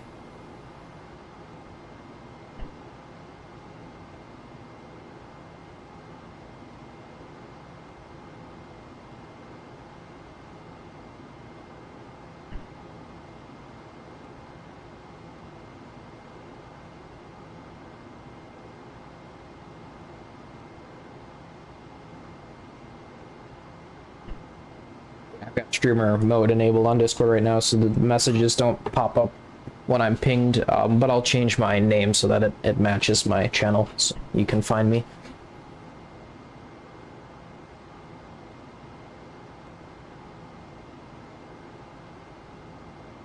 You can also just post to general.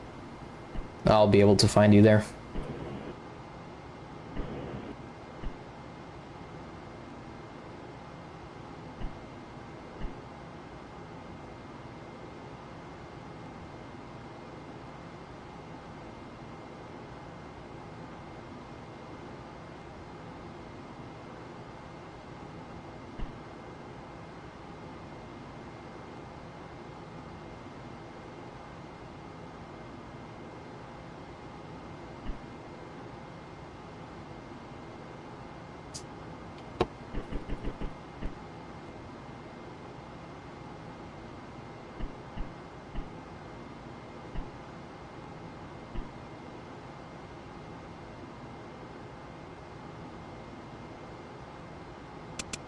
Okay. We're gonna go ahead and resume orbit rate at 355. Looks like a pretty perfect orbit rate. We'll stand by for acquisition of intermediate point 1 for landmark 1 Bravo through the optics.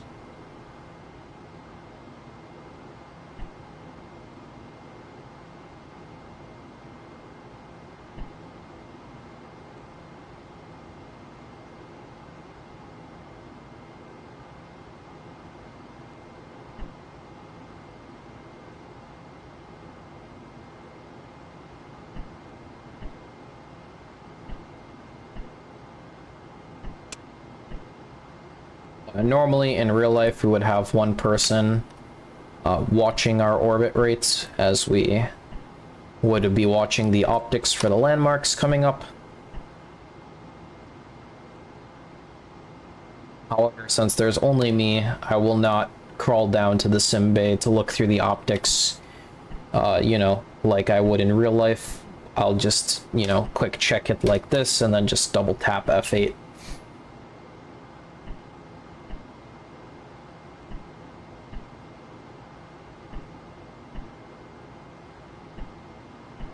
We're coming up on IP1.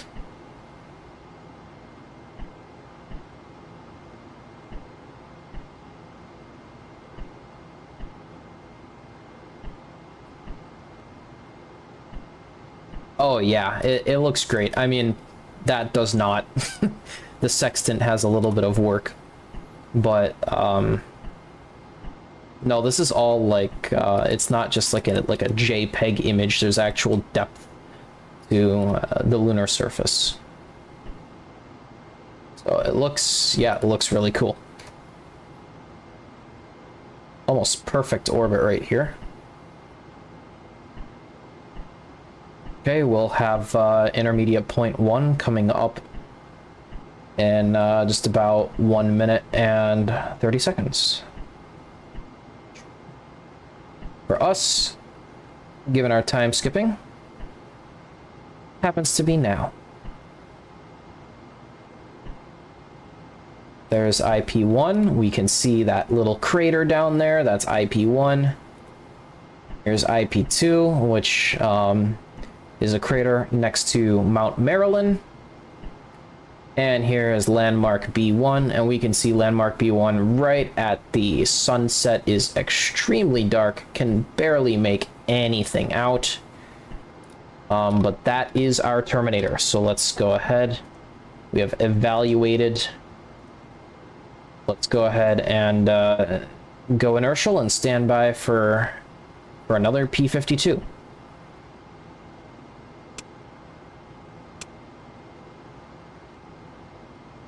So let's go ahead, roll right, 180 degrees at 2 degrees per second.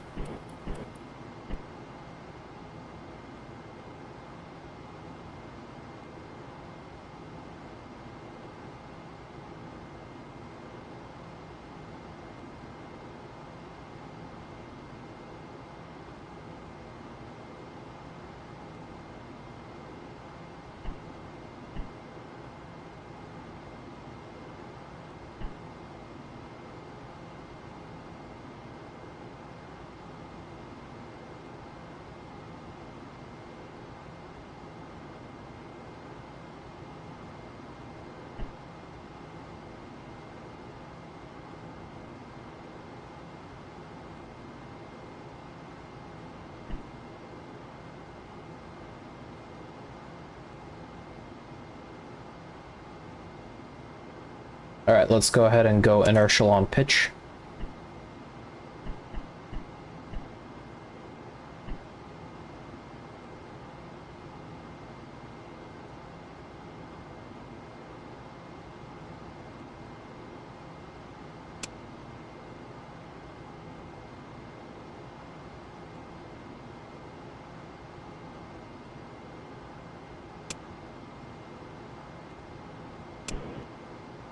Slow us down.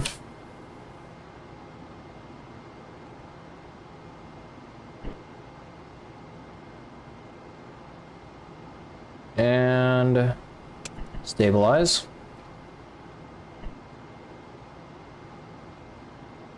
We are inertial. Wire, verb 64, enter. Minus 68 plus 12. Minus 68, just post in general. Minus 68 plus 12.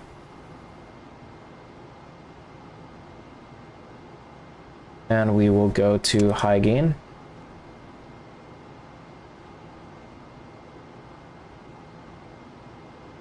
Proceed.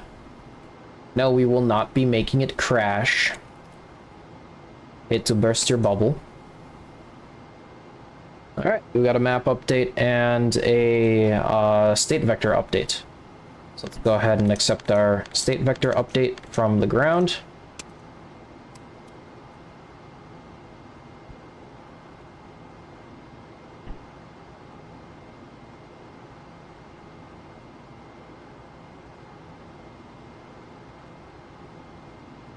LOS is at 76, 58, 06. Sunrise is at 77, 07, 21. Crossing prime meridian at 77, 14, 02. Acquisition of signal is at 77, we're 77, 44, 12, and sunset is at 78, 20, 06. Remarks, intermediate point 1, IP1 for control point 2 is at 77, 27, 22. And then intermediate point 1, for pseudo landing site Bravo-1 TCA is 780833. Okay. Uplink is complete. Let's go ahead and refresh. And let's copy that lunar module state vector slot to our current CSM state vector slot, since we're not actually having the lunar module in tow. We'll go ahead and get a sextant to IMU alignment.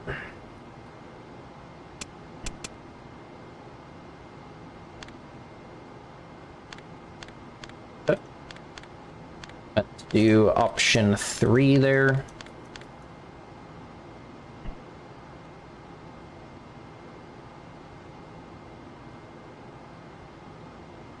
Start one. Proceed.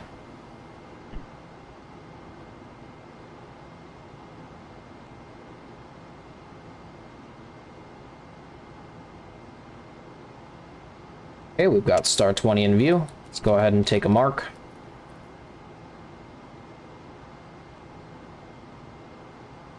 Mark. Star 21.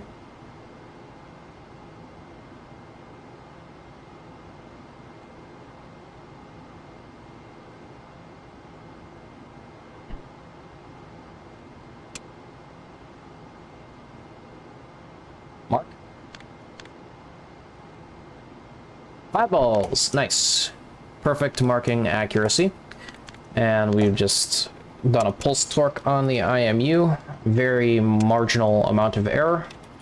And that alignment is complete. Let's go ahead and check the GDC and IMU alignment. Slightly drifted, but still well within a nominal spec. So we'll go ahead and omit the GDC align.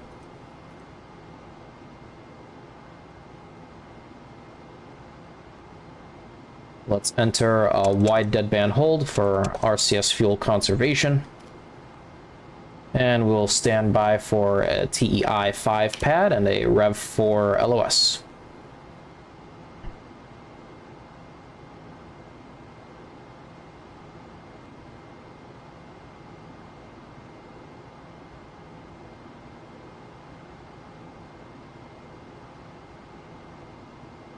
Okay, there's TEI 5.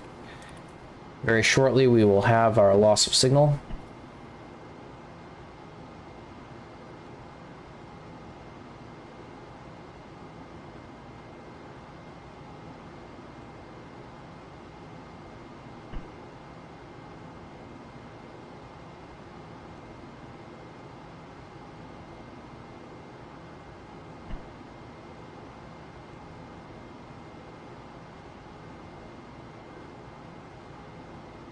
Okay, 5806.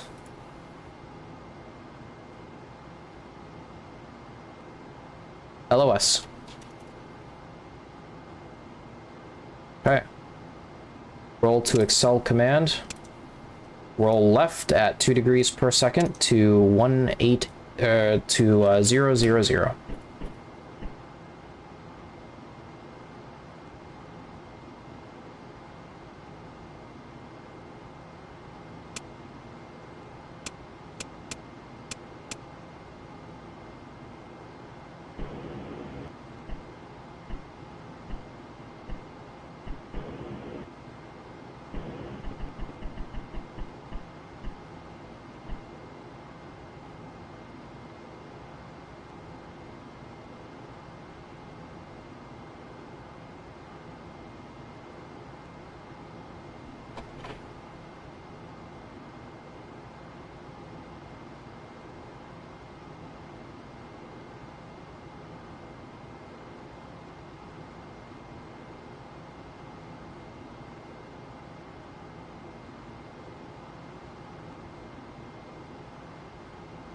Okay, coming up on roll 0.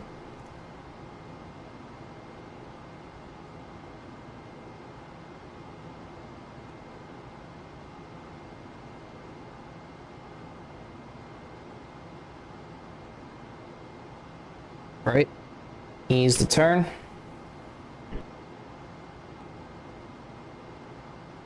Down to 0.2. At roll 0. Steady as she goes.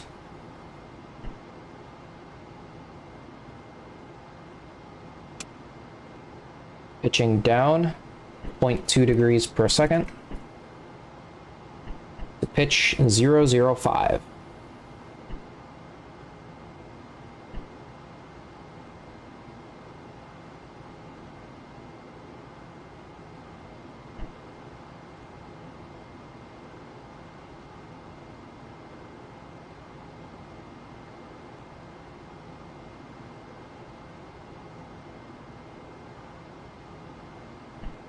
That should give us a decent view of the moon here. And coming up at 77:07, so about 7 minutes, we'll get the lunar sunrise. And we will perform manual tracking of landmark control point 2 through the sextant.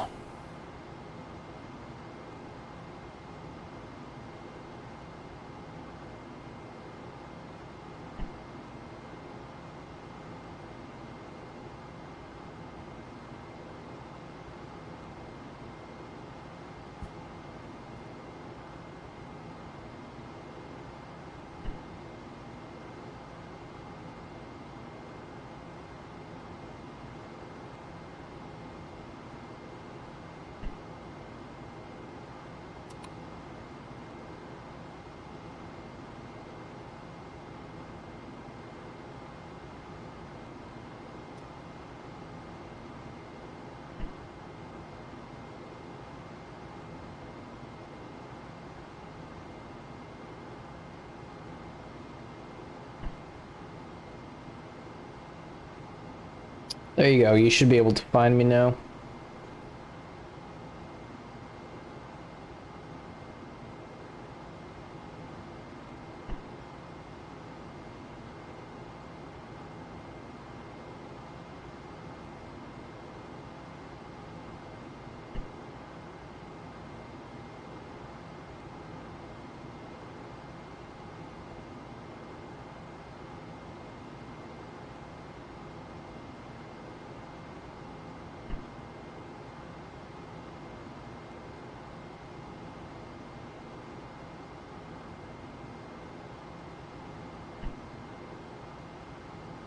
A very slow pitch down.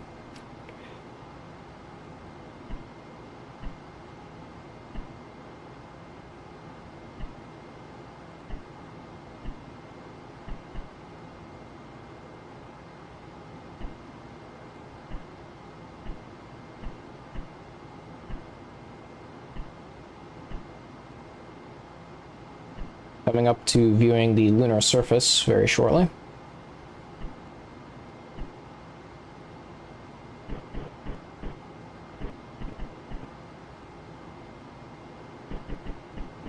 Okay, let's hold orbit rate.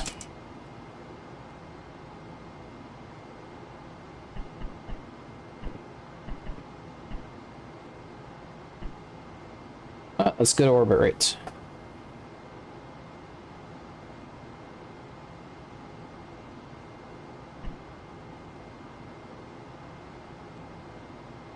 So the noun 89 values for landmark 1 are, landmark control point 2 are minus 10200 plus 77550 and plus 00000 0.2.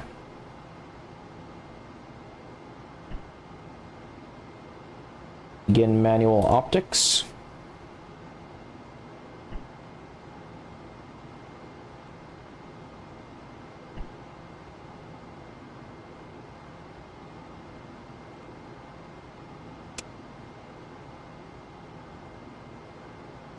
Verb 37, enter. 22, enter.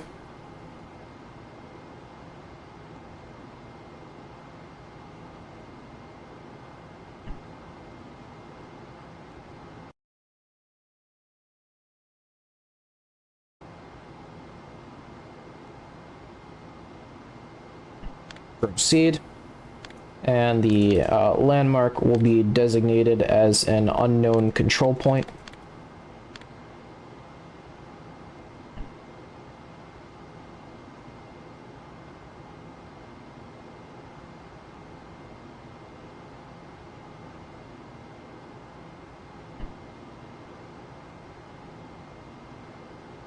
Okay, standing by for acquisition time.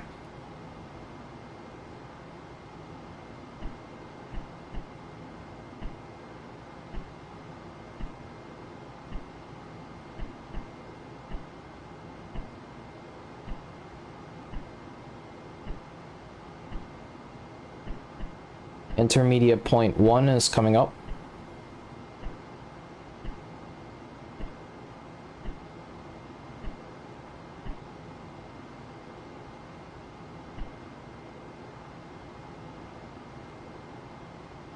Yep, you know it. 0.1. See, that was supposed to happen at... Oh, sorry, control point 2. Excuse me. We were doing control point 2. Garage.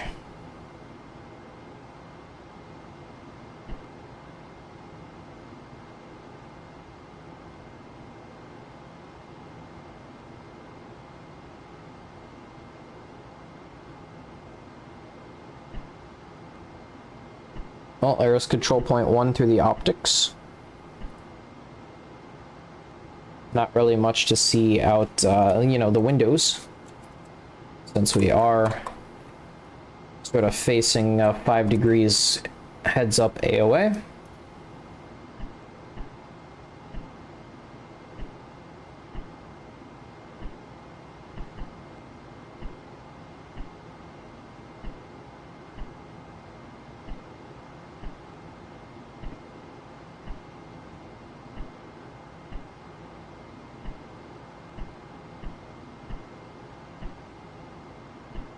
Still maintaining that perfect 5 degrees.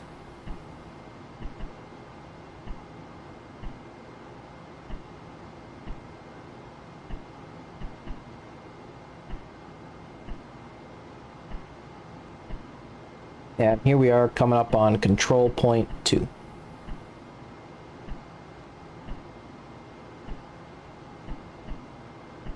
Okay, revolution 5 start.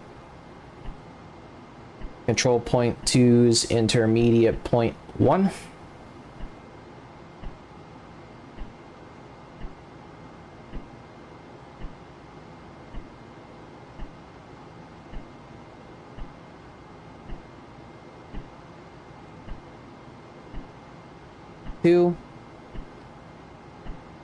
And we've got control point 2 in the view. Let's go ahead and establish proper pitch rate here of 0.3 degrees per second.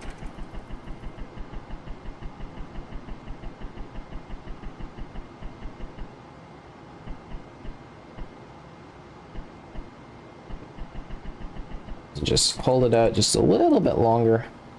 Let's actually go Excel command, that'll probably be a little bit easier. Manual, we have control.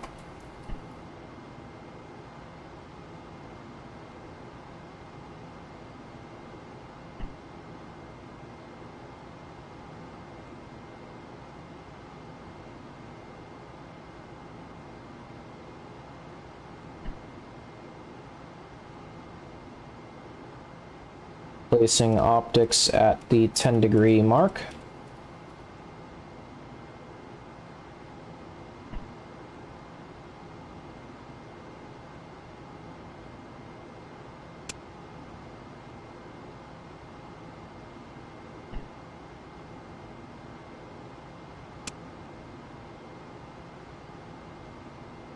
And there's control point 2. Let's begin our orbital pitch rate, or excuse me, our optics pitch rate.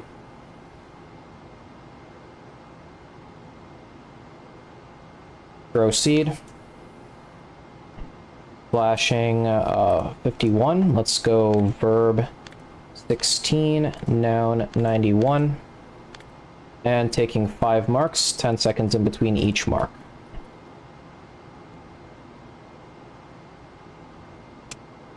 So here we come on mark 1.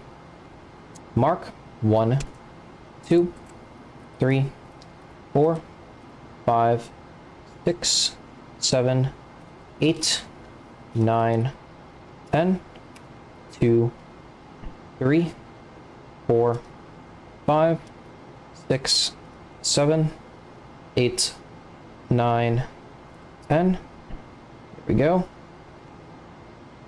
3, 2, 3, 4, 5, 6, 7, 8, 9, 10, 4, 2, 3, 4, 5, 6, 7, 8, 9, 10, and there's our last mark. Key release. Yeah, they probably don't realize how many hours it takes to even get to this point, even with time skipping. It's ridiculous, so, you know. And also, this is Apollo 8, and it's Christmas, you know, this... sacrilegious to say to crash it, really. Proceed. That was an unknown landmark.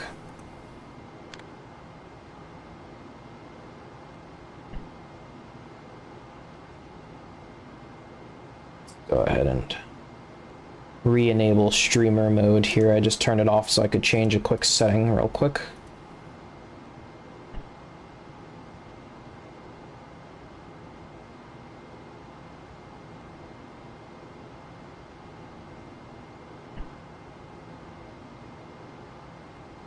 Calculating our delta R and delta V. Very good. Okay. Yeah, I like those residuals. Let's go ahead and proceed. And we will copy these attitudes down.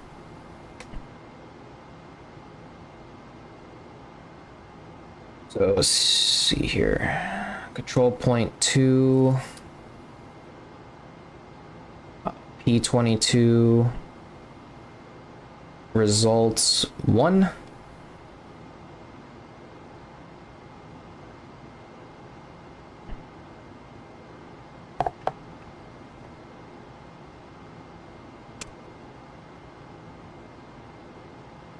And that was minus 09804 plus 77214 plus 00000. So really close to the flight plan's predicted values.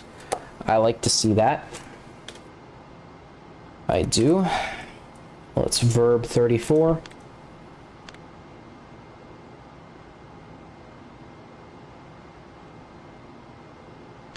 Zero, zero, enter.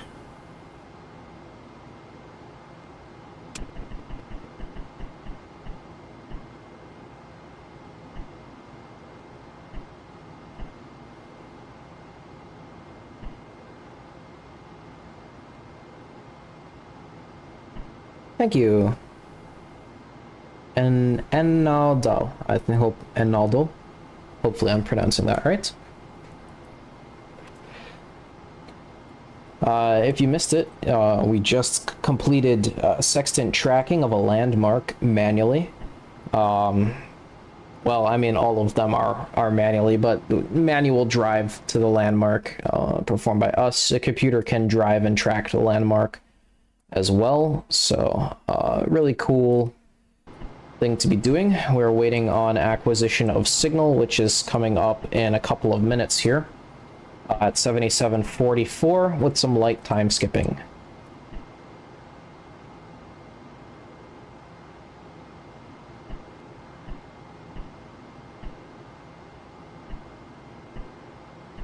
We're going to acquire manned space flight network on the Omni Delta antenna. And we'll begin landmark tracking with the auto optics this time, with that is auto acquisition of the landmark with P22, and we will be tracking landmark B-1, our pseudo landing site for Apollo 8.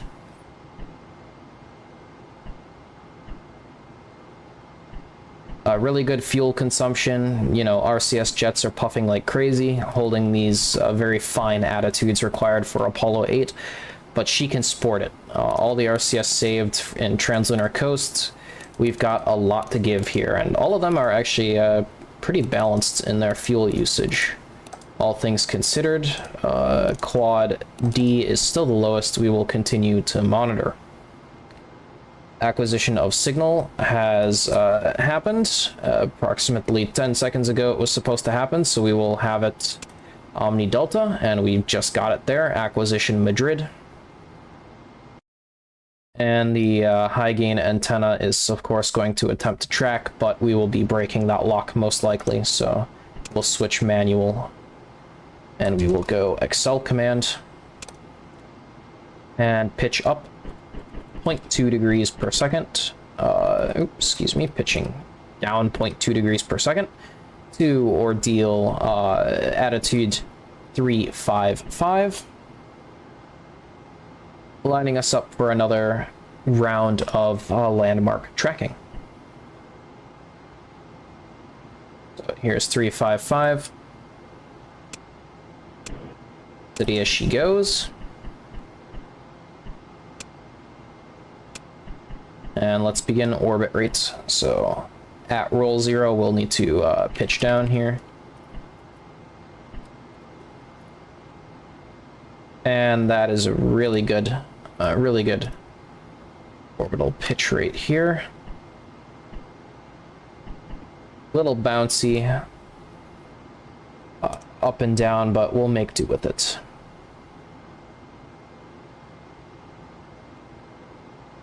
Acquisition for it might also, hold on, I keep calling it intermediate point. I believe it's actually called identification point for Bravo 1.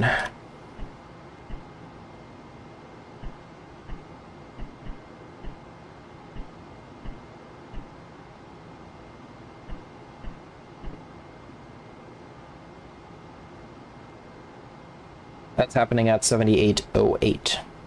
We'll go ahead and we'll begin down 89 here for Bravo 1 is plus 02675 plus 17512 minus 000909.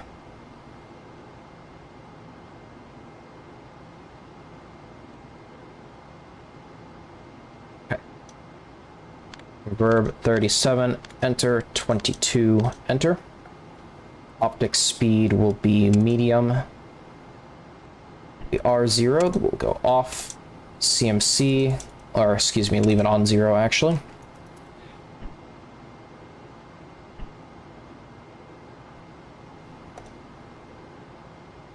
Max MGA is 0.13, that's good, proceed. Verb 22, enter, and then 1 followed by 4 zeros is known landmark, 1 followed by 3 zeros and a 1. This is our known landing site. Optics 0 switch off. And we will begin tracking that landing site very shortly. We're just coming up on the identification point 1.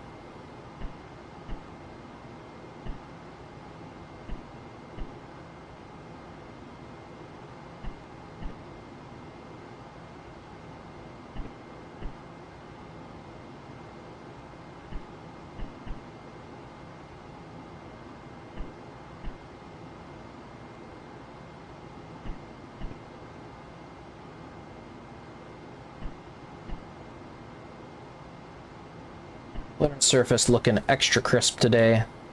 Let's try and get this one through the sextant instead of the standard optics. I don't... they may have actually just used the standard optics for these. but let's try and get as accurate as possible with this. I'm just curious to see what will happen. Actually, but it looks terrible. I mean, bleh, look at that. So we'll probably just stick with the standard optics 1.1 times zoom.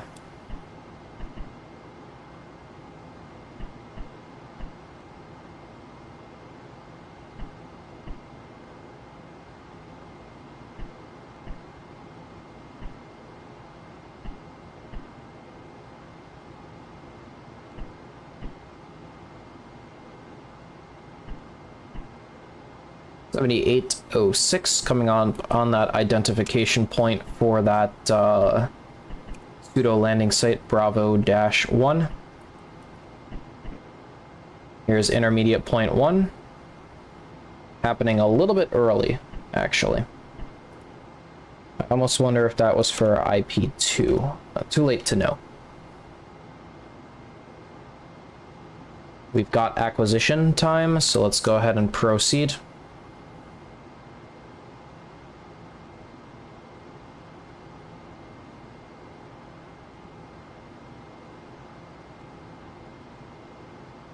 We can see the approximation's fairly close, but it's, it's not great.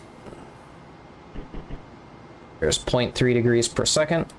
Let's go ahead and take us to manual and take our marks. 1, 2, 3, 4, 5, 6, 7, 8, 9, 10. Here's mark 2.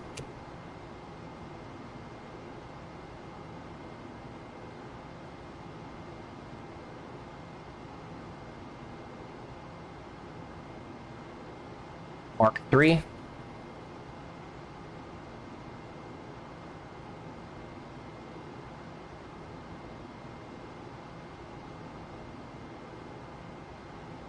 Mark 4.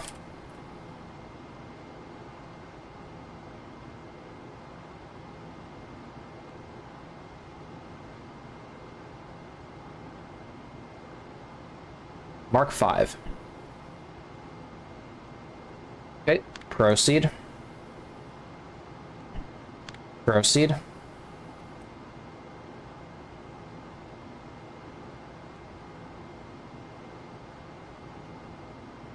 So yeah, we could see here is where the landmark presently is, and with computer tracking, actually we don't get computer tracking anymore because we already proceeded. That's fine. The computer track put it about right there, so we'll have somewhat of a higher delta R and delta V on this than our last one. Last one was really close, but our computed angles next pass around will be smaller, so we can see huge delta R there. We will wait a minute.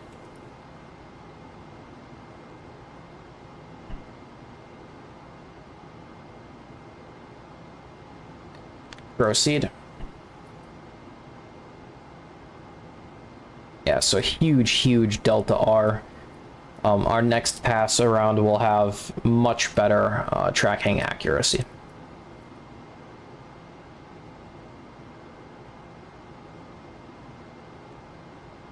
Not that our marks were any bad, just the actual known coordinate for this landmark was bad.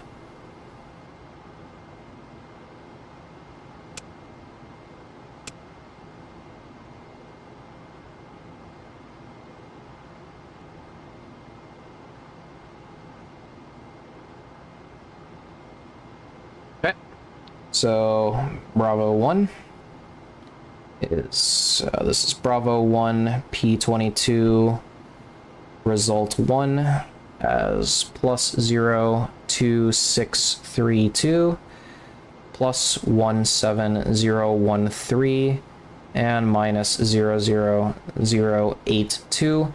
We predicted plus 02675 plus 17512 and minus 00099, so you could see a significant amount of error between the optics angles and our latitude, longitude, and altitude, and what we've actually had as a result. So each pass we do this, we increment on the last result, and over time this builds us a better lunar map. We're able to shift our lunar maps to more accurately represent how they were in real life instead of on 1960s computer simulations and pictures. So this helps us really hone in our maps and our skills required for an Apollo 11 landing. So despite the fact that Apollo 8 may be like a more boring mission to a lot of people, it still is one of the most important missions in the Apollo program.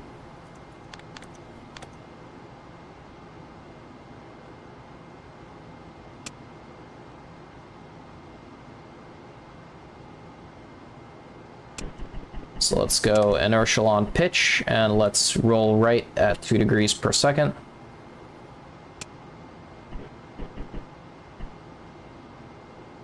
And then we will acquire misfin and get another state vector update.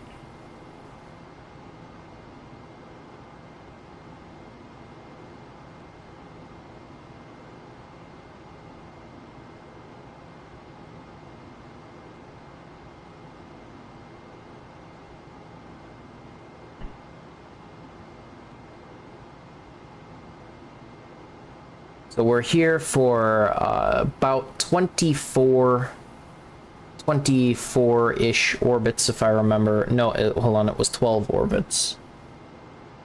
We're here for just under 24 hours, that much I know. But we are going to be orbiting the moon for...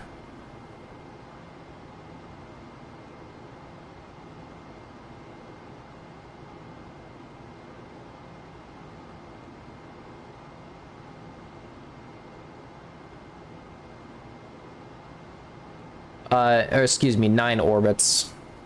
That's about less than a day. 10 orbits. 10 orbits. We'll have a TEI 10. So at our 10th orbit, we'll be going home, and that is to occur at about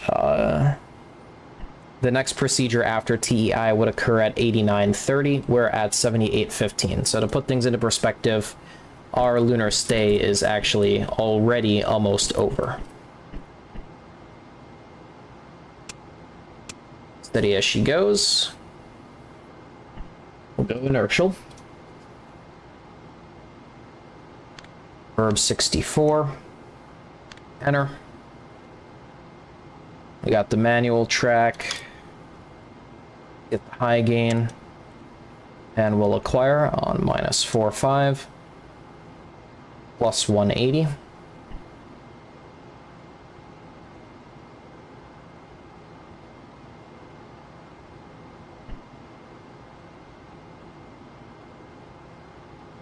We can see slewing to drive our antenna here to match the position of Earth. And we've got acquisition. Let's take her to auto.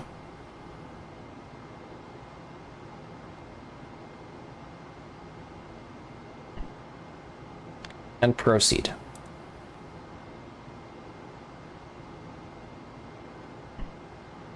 So I think once we have accepted this state vector update, copied this map, done our P-52s and everything, we will end there as sort of the halfway point between now and trans-Earth injection.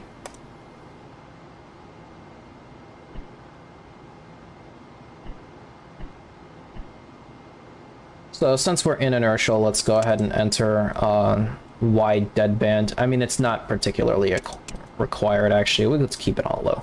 That's fine. It's just for if we want to do a little bit faster time skipping, but our next uplink is coming in literally like 30 seconds, so it matters not to me.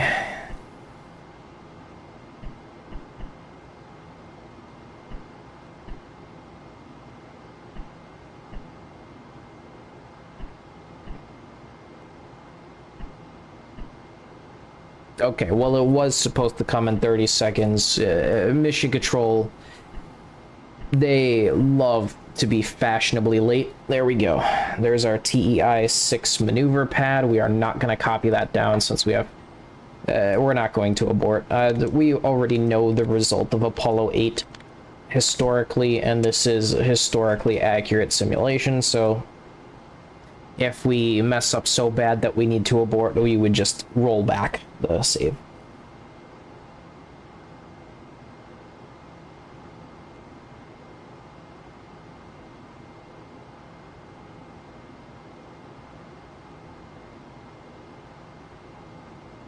But here we go, getting our state vector update.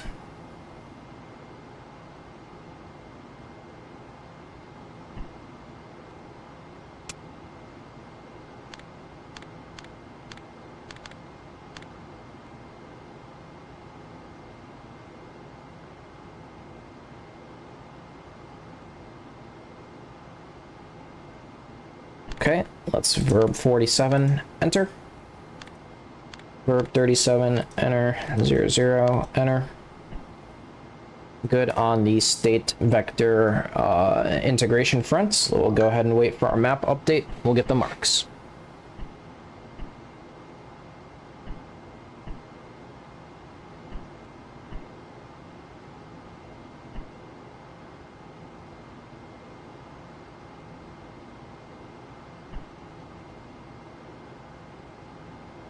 Okay, here we are.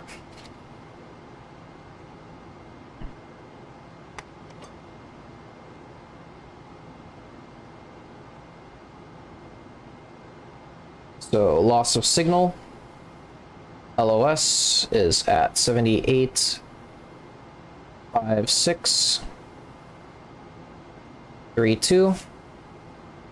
Sunrise is at 79.0606. Crossing of prime meridian is at 79.1228. Acquisition of signal is at 79.42.39.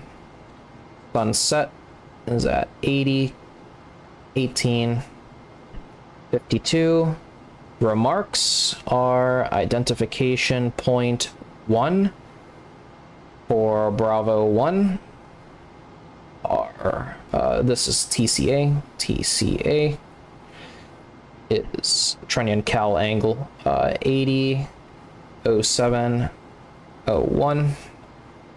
Control point 1 acquisition is 79.15.06. Control point 2 acquisition is at 79.28.59. Let's go ahead and get our sextant marks and our IMU realigned. And depending on how bad our GDC is drifted, we'll also not omit the GDC align this time, but we'll see. We'll see how we feel about those angles.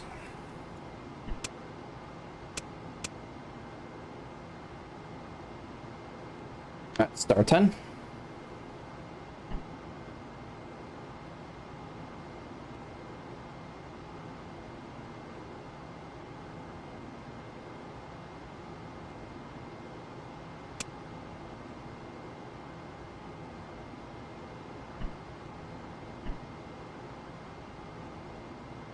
Mark. Star 11.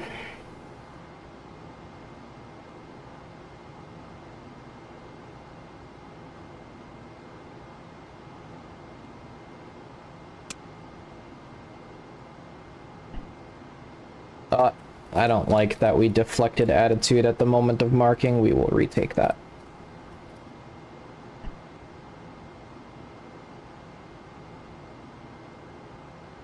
Mark. 5 balls, very nice. Very small amounts of drift, right down to the thousandths of a degree. How's that GDC looking? Yeah, she's a little off this time. Let's go ahead and get that alignment.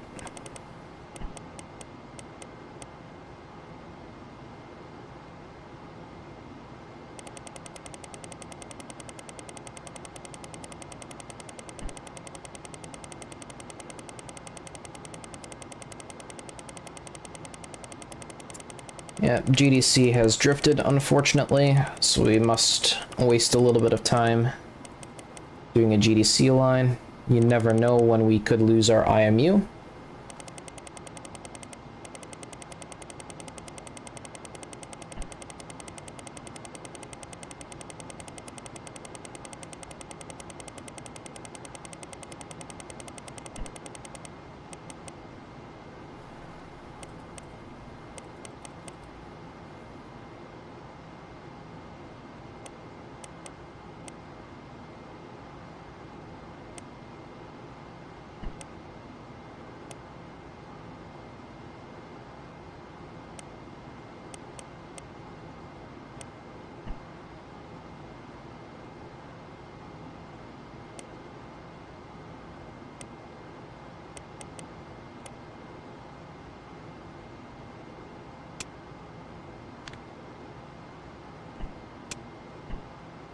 Hold up. We had that on ordeal. We need to be on inertial. Whoops.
This is, yeah, the most annoying procedure. Getting this perfect is incredibly difficult.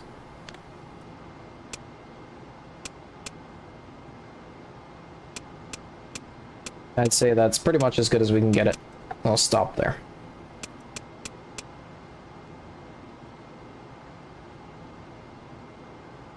Oh yeah, absolutely. It's good stuff.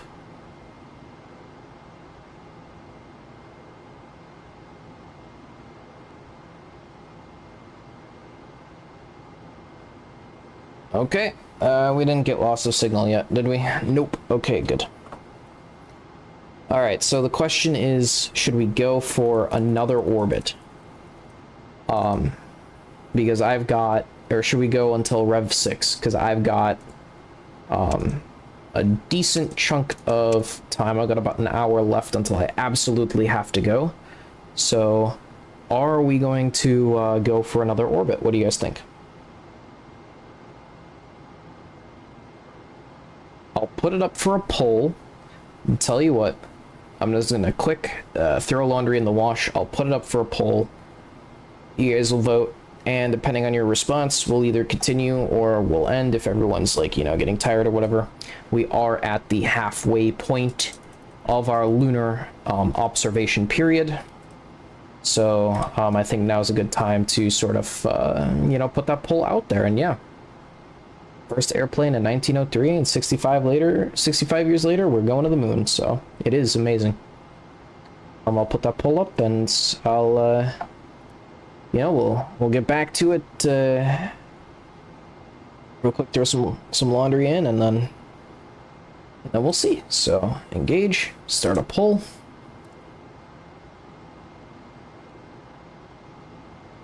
Go for is here. Let's see here. Another orbit. Yes or no?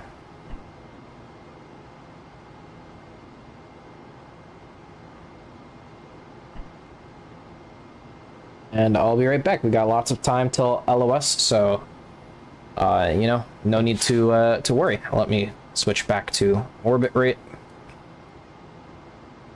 And I'll let you guys vote on that. I'll be right back.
All the people are divided. 50 in favor, 50 against.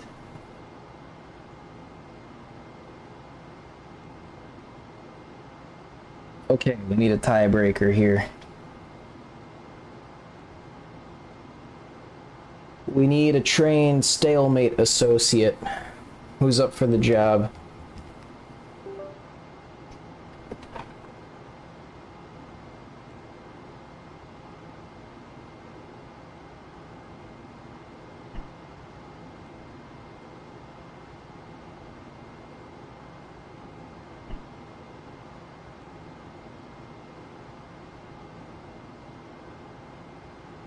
Can I get a trained stalemate associate?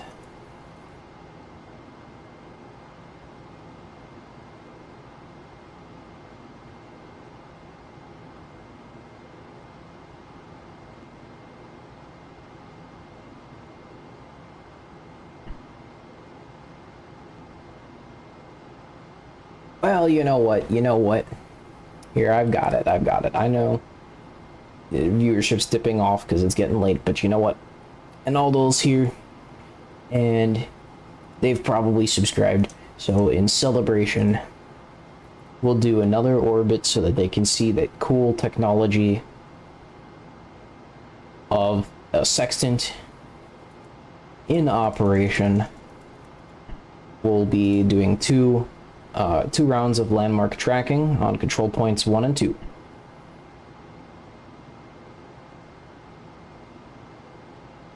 With the pseudo landing site B1 is optional.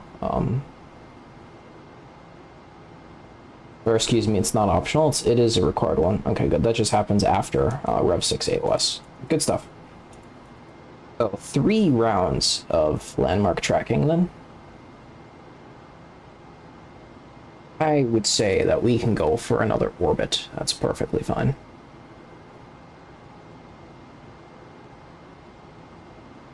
Oh, yeah, thank you very much. You know, it's a very niche topic, and, well, you know, with like 25% of the US population thinking these were faked, that certainly doesn't help. But we've got the real flight software, so whenever someone comes in and we tell them this is the real software, they pretty much go kick rocks pretty fast, so they just can't handle our amazingly intense simulation capability.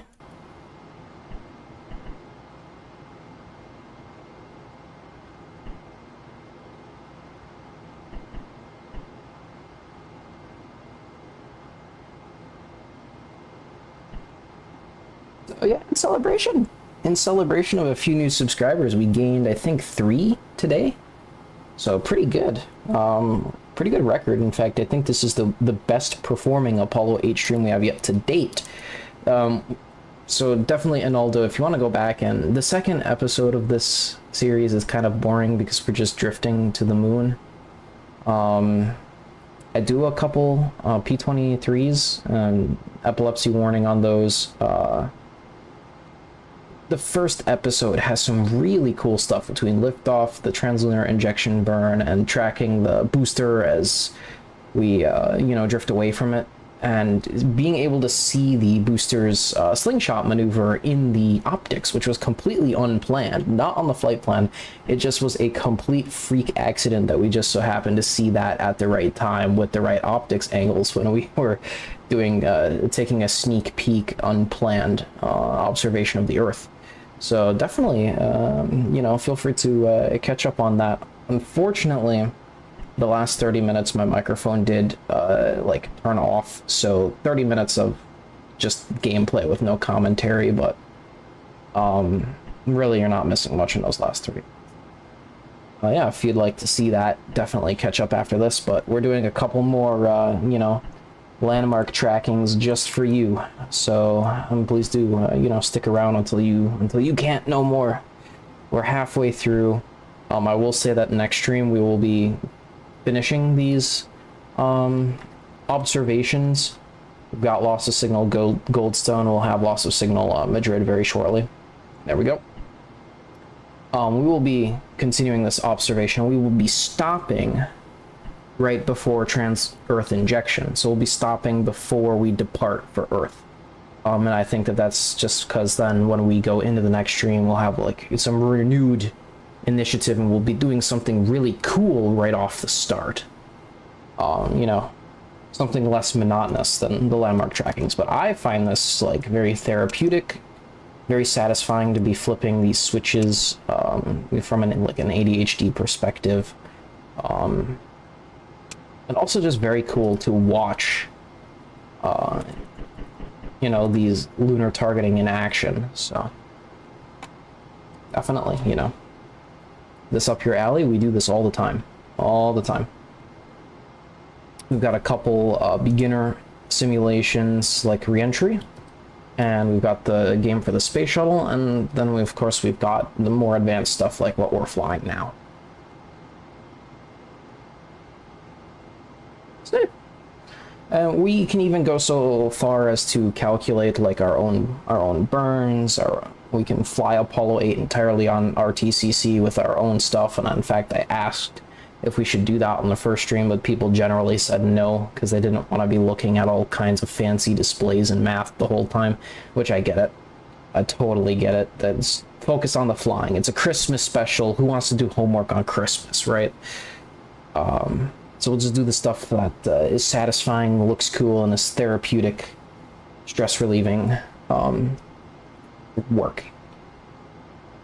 But yeah, I mean, you can even go and simulate like your own missions, landing in places that, you know, they never landed. You could even try to land on the far side of the moon if you really wanted to. You'll have to build, you know, the most professional comms contingency then, because you'll be, you know, on the far side of the moon with no comms in the lunar module. So you'll have to build a really good comms contingency. It'll have to be like manual state vector updates, manual burn targeting updates through P27.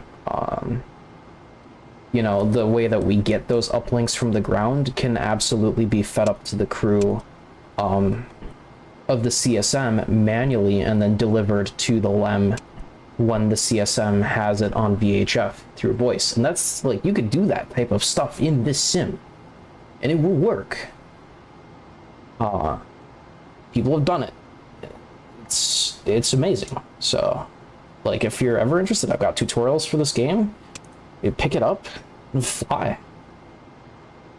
And, you know, that type of stuff, like, learning this knowledge will take you very far. This technology is not antiquated. It's still extremely relevant.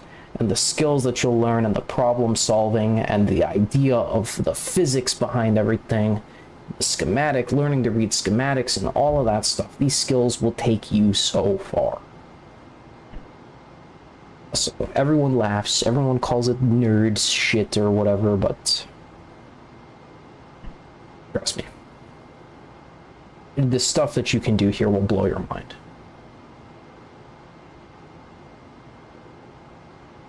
Like, look at this. We're not even putting in any thrusters and we're maneuvering. Like, people struggle so hard to wrap their minds around. Let's just take the time to do this really basic thing here. One's control point 179, 15 minutes, perfect. Let's just do something real quick. I want to show you something cool. Right? Let's establish a pretty excessive pitch rate here, right? And now watch what happens when we stabilize and yaw. And watch what happens when I throw in some roll. Look at that. We are moving independent of our head angle. Like, it's this type of stuff that people really struggle to grasp the concept of. You know, and that's the type of physics that is really, really cool.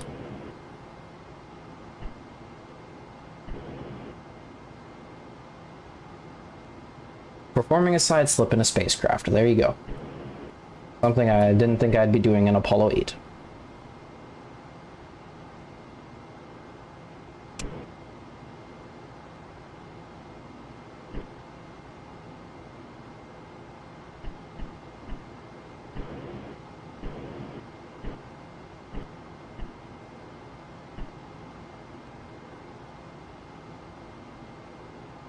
And yeah, I mean, just from an ADHD standpoint, this is like the best thing ever. Like, throw me in a room with a bunch of buttons and switches. I'll be content with my life.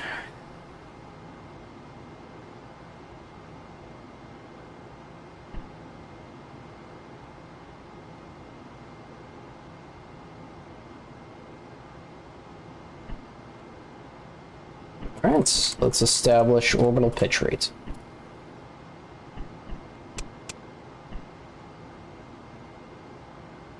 We are at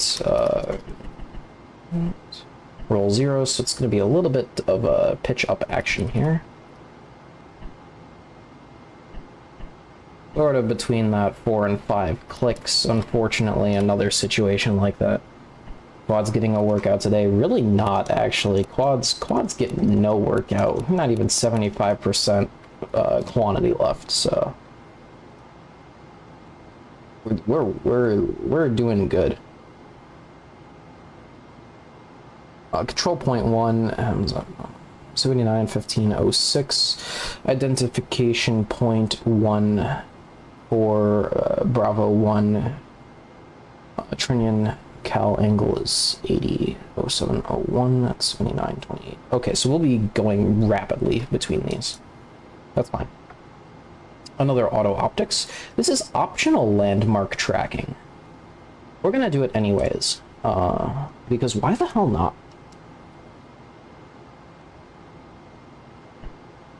We haven't got control point 1 results yet, so let's do that. Verb 37, enter. 22, enter.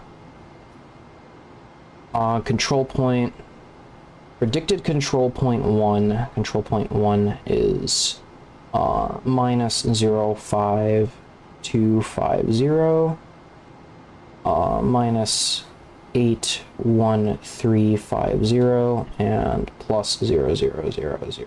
If you're wondering where I'm getting that, it's written directly in the Apollo 8 flight plan. So there's no math involved in getting those, but we did get results on B1, and we got results on control point 2. So we'll take that.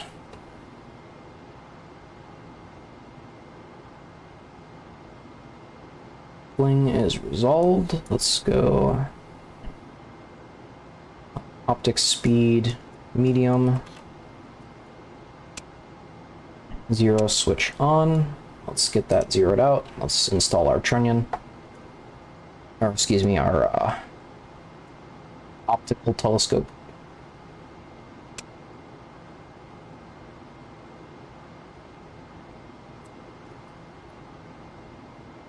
Okay, max MGA is 2. That's perfectly fine. Proceed. This will be a known landmark, so it is not our landing site, so we'll just insert 10,000. Proceed, and let's load in a latitude of minus 052.50 and a longitude of minus longitude over 2 of minus 81.350.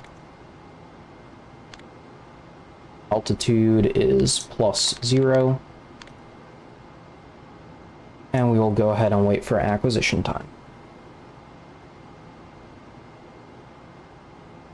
Here's identification point 1 for control point 1 coming up.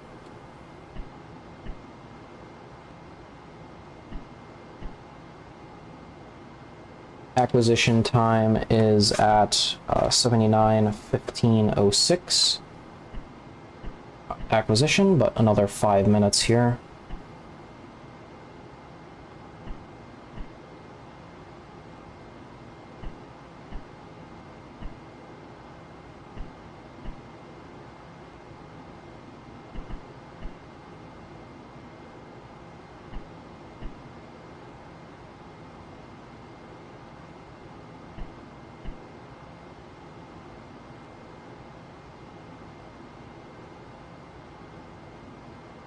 Okay, let's get the 0 switch off.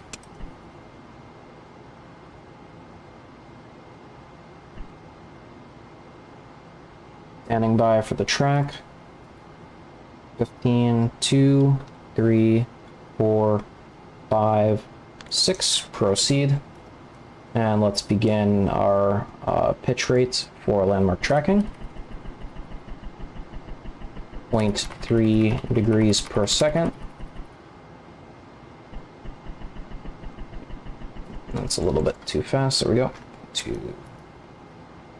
Okay, and we can see it's really off on this control point here. So we'll go ahead, bring it around, mark,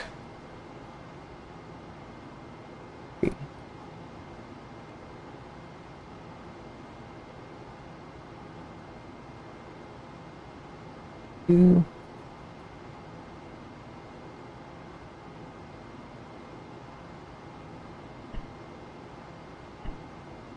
Number 3.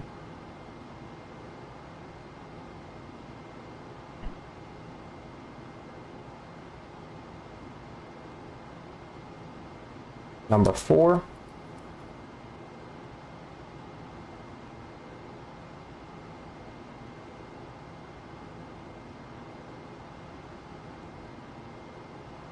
And there's 5.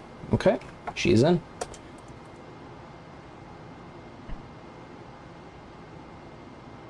Proceed. Proceed.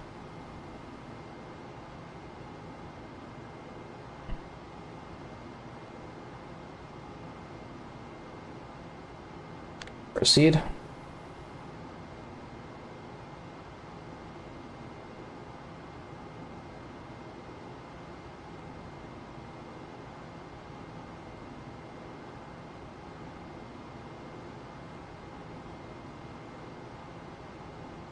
So after all that, results of control point 1.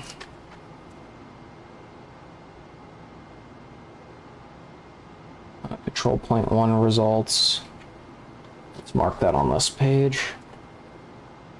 Control point 1 result 1 is yes, very high deltas, I know.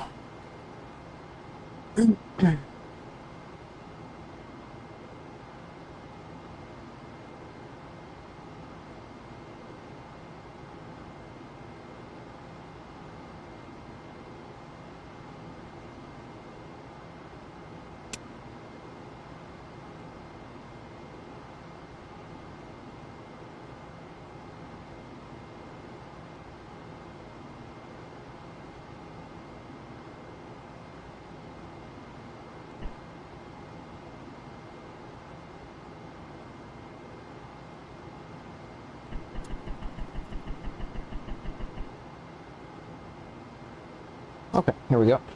Control point 1 results are as follows: minus 05250, minus 81350, and plus or minus -0 as an output will only be accepted as +0 by crew input.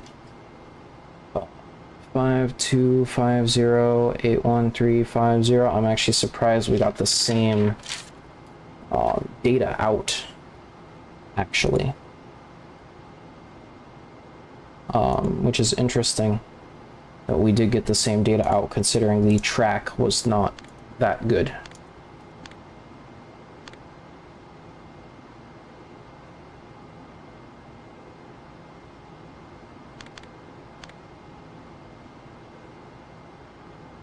Okay, let's go manual attitude pitch to Excel command, and let's go ordeal 005 again at 0.5 degrees per second. So it's 2, 4, 5.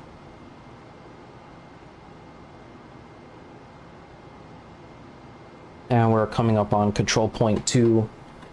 Very hot right now. We're zooming.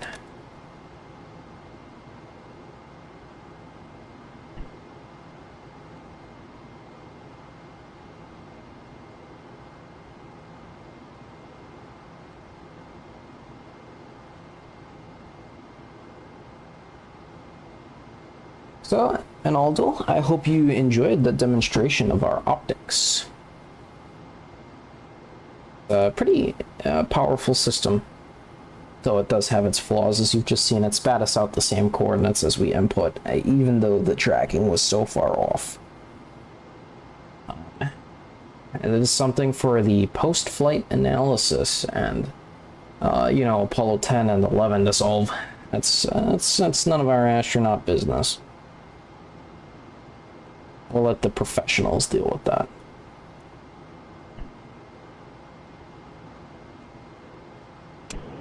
Okay, steady as we go. Let's establish orbital pitch rate.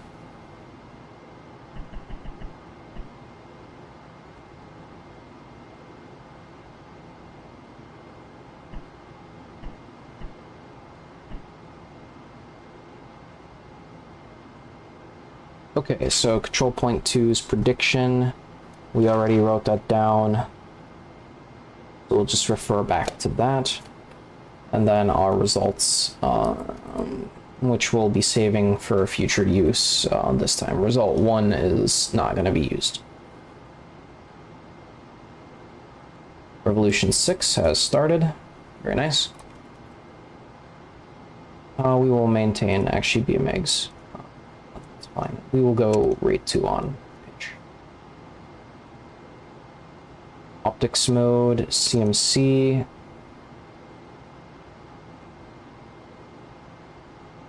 Oh, we gotta hurry. 37, enter. 22, enter. Max MGA is 16, that's fine. Proceed. Known landmark, proceed. Verb 25, enter. That's minus 10200, enter. Plus 77550, enter. Plus 5 balls, enter. And waiting on acquisition time now. You can see we're already at the identification point for our control point 2. So things are booking it very fast.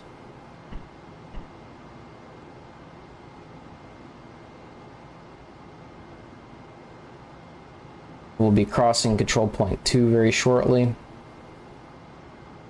Predicted acquisition time was 79, 28, 59, 28, 59.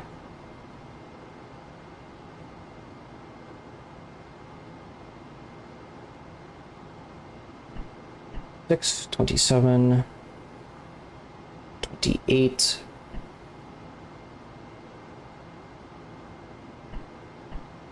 50, and there we go. Okay, so optics 0 off. Proceed. And let's go ahead and monitor landmark for acquisition, and we can see way off. Let's go ahead and get orbital pitch rate, or excuse me, optics pitch rate established.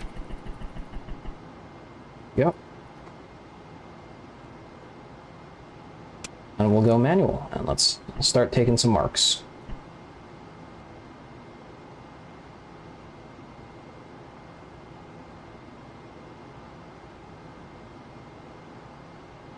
Here's number 1.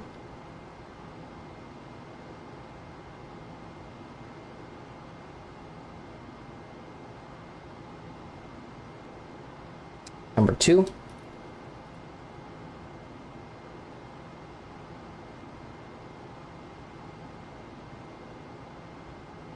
Number 3.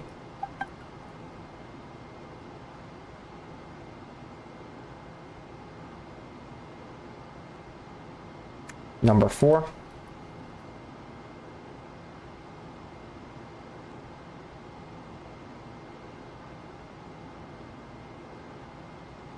Number 5. Proceed. Landmark data is known landmark. Proceed. Verify data entry. And I verify that data entry is good. Proceed.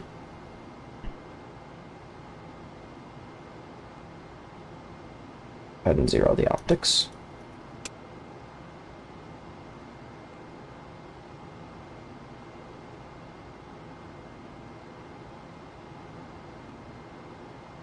There's our residuals, our delta V and delta R and delta V.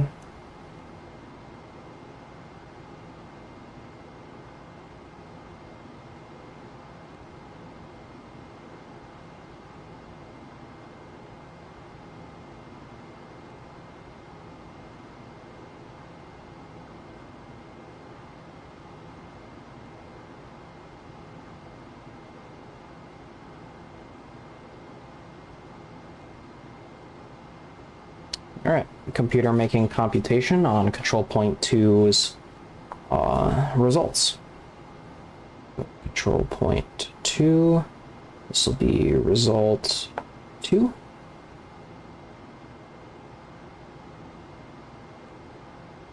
Alright, that was minus 10200 plus 77550, and plus 1, 2, 3, 4, 5 balls.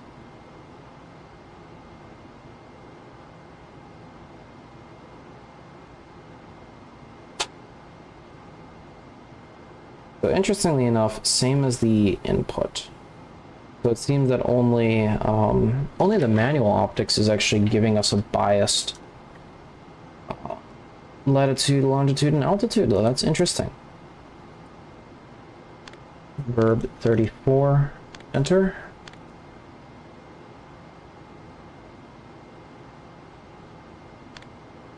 Zero, zero, enter.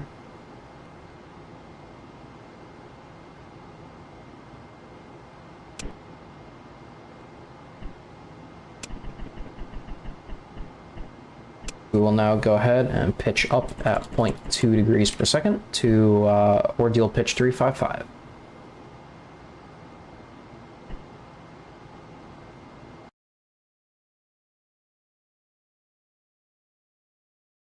The spacecraft hard at work. Let's go ahead. FOV looks very, very zoomed in today.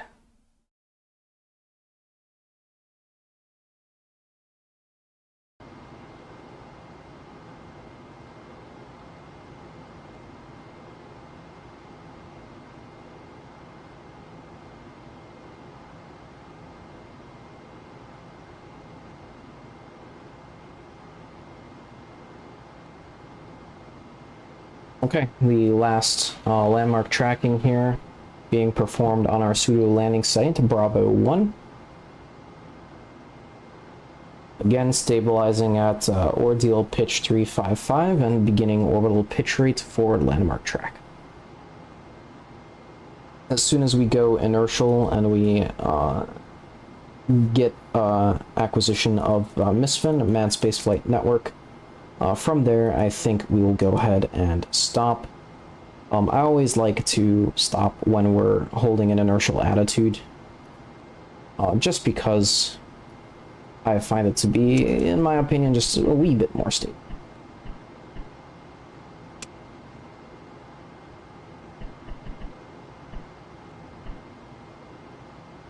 So, here we go, ordeal pitch 355 and holding.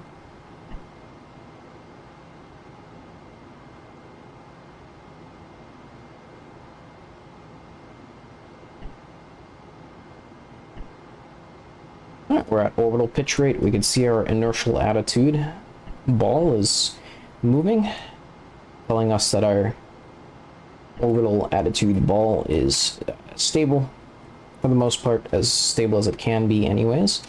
Let's go ahead and acquire MISFN on the Omni Bravo antenna. So we will go auto track here to manual on a high gain antenna, and we will go Omni Bravo in preparation for acquisition of signal. So let's go ahead and wait on the S-band signal strength to come up.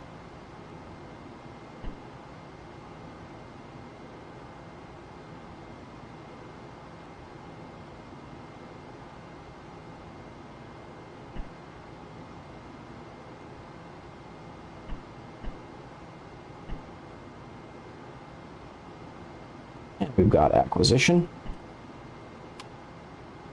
Signal strength is looking really good out of the Omni. We'll go ahead and prepare for our E22 auto optics.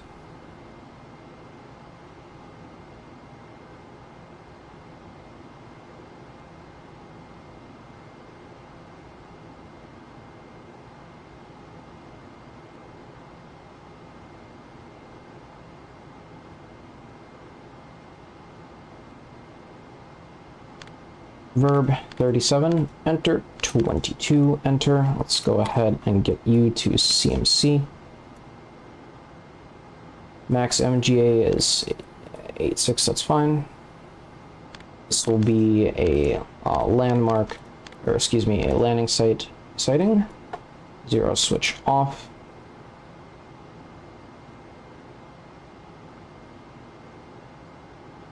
And here, just going to wait on acquisition time. Since the landing site is stored in the computer, We need no latitude and longitude inputs for the landing site. Beautiful Earthrise. I bet we could see that. Yes. Absolutely wonderful. Look at that shot of Earth. It's daytime in South America, as it looks right now, and most of North America. And Canada. See Canada up there. Look at that. It's a little snazzy Canada. Interesting cloud here, kind of curling around the southern tip of South America.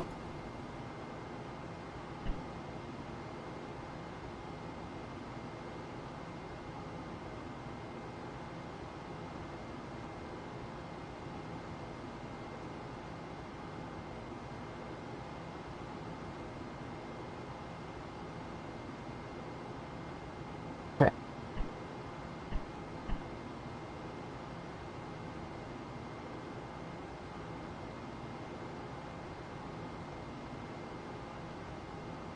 Passing control point 3. Yeah, it's really cool to like you know, look up and see at a glance like who's having lunch, what day is or what time is it, you know, in this continent or state. Getting a really big picture view of the Earth. To quote Gene Cernan, like you're a passenger on a time machine.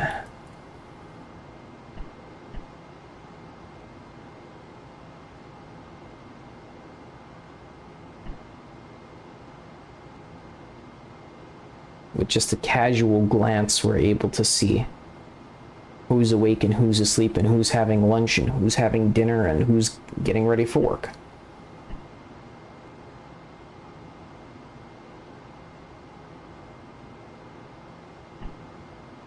So we are coming up on the landing site, landmark B1.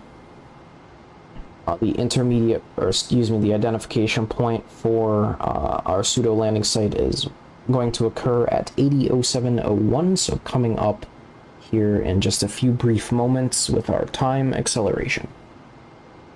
Just popping out of the optic here to make sure that we're holding that 5 degrees. Need to pitch up a little bit.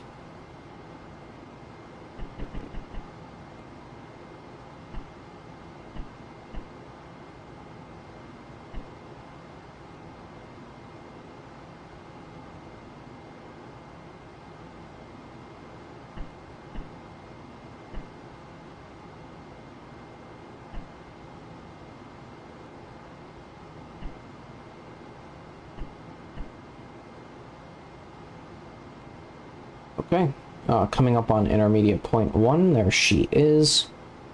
Going to be a little bit difficult to take marks on the landing sites, at least it would be in real life without this HUD. This HUD is definitely not something that they would see in real life. It is an addition for the here sim pilots so that they don't have to study lunar maps for ages. Proceed. We've got landmark B1 acquired. Let's do that drive.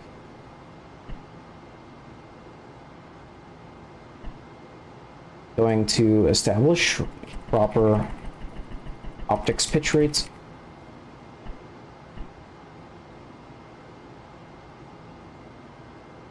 Manual and take our marks.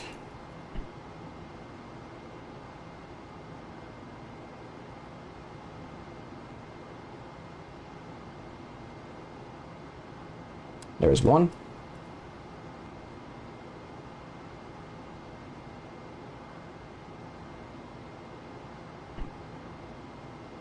Two.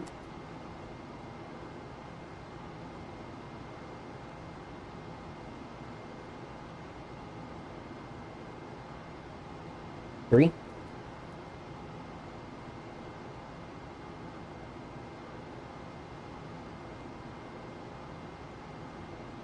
Four.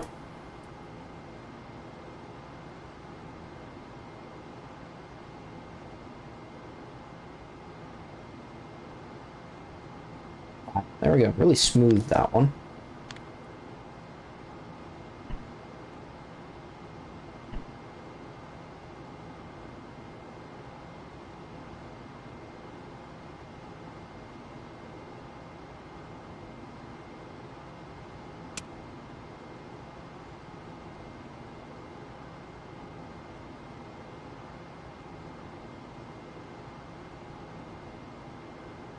Mount Marilyn. See you around.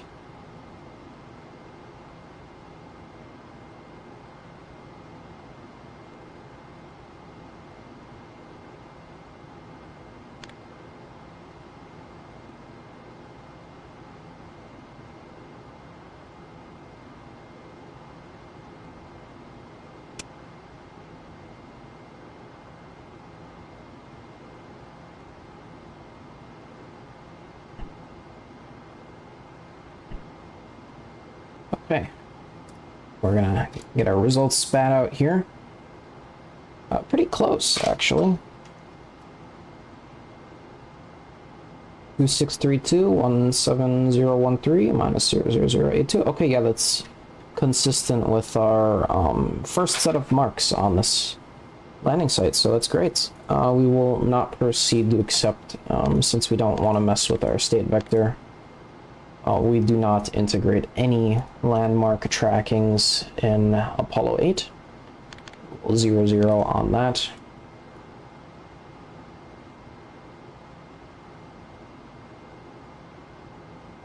And we're going to go inertial. So let's go ahead and roll right at 2 degrees per second.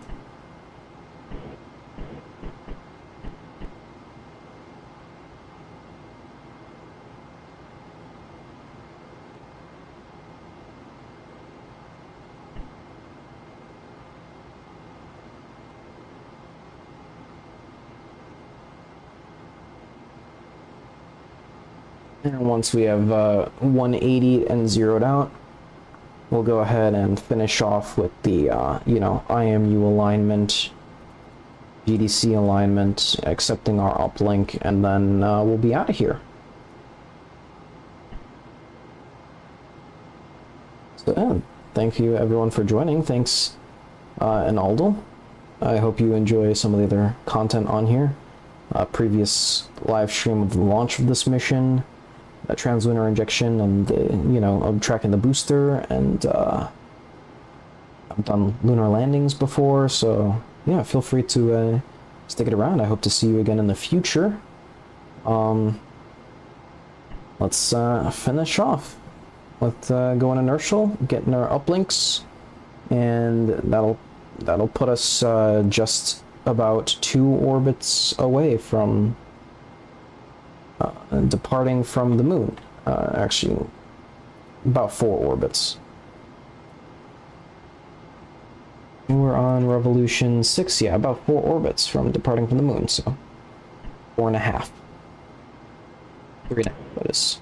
Excuse me. Alright, we are inertial. Let's go ahead and acquire Misfin. Minus 65 plus 164.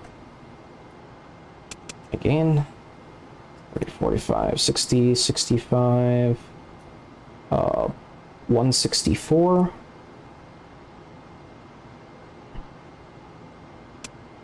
Good acquisition. Oh yeah, I mean, this stuff is complex. I recommend starting with like something a little bit more basic, like Mercury in reentry. Even Apollo in reentry is extremely basic. Nothing compared to this level of simulation. There are more basic simulations of Apollo like that. I would say it's kind of a stretch to call them a simulation at that point, but you know, to the average Joe, it's a simulation. So even if it doesn't have like the real computer programs and not everything's working, it'll show you the ropes. So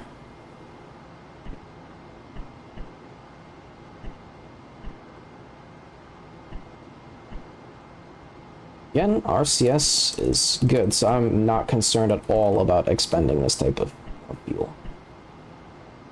This is nothing. Scratch out this Revolution 5.6, and coming up on Rev 6.7 map update. Okay, there's our TEI-7 abort pad. Again, we're not going to copy that just because we historically know how Apollo 8 goes. We know we won't need that, so we're not going to waste the 10 minutes to copy that down. Let's go ahead and get our uplink.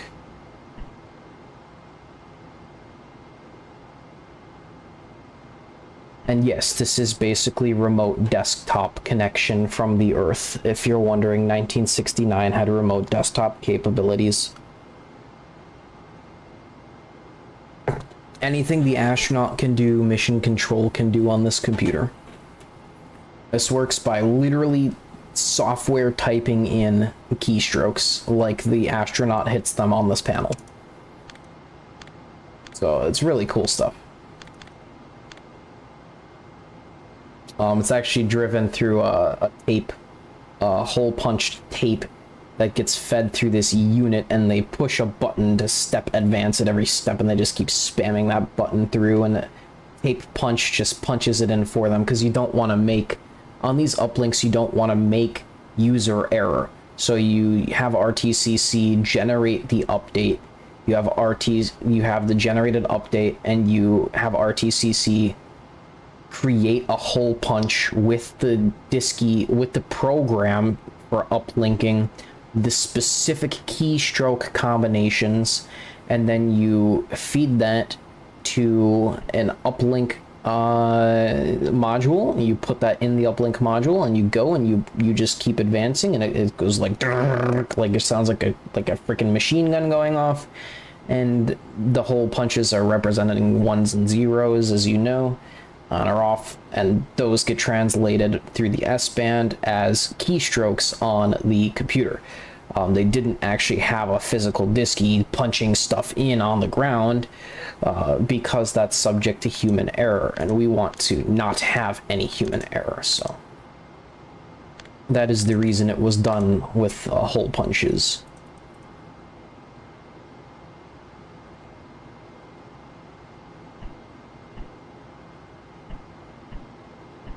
And you can see here now, holding a perfect inertial attitude, but we are drifting in orbit attitude, and that's because we're still relative to ourselves and the stars, but we are not still relative to the moon and the Earth. And this is a long pad today. Orbit 7 is going to be busy. It's a good time to stop then. LOS is at 80, 54, 58. Sunrise, yeah, LOS stands for loss of signal. Sunrise at 8104, 50. Prime meridian is at 8110, 54. Acquisition of signal is at 8141. 05 with sunset at 82 17 36. Remarks, identification point 1 for Bravo 1 occurs. TCA is 82 05 27. Control point 1 is at 8108 29. Control point 2 is at 8141 37. Control point 3 is at 8141 37. So you can see we're screaming into these. And then B1 is at 820152. Yeah, we're screaming into these. And then further remarks, ACQ times for when DK landmark first coming over horizon. Okay. P52, GDC align, and let's close out.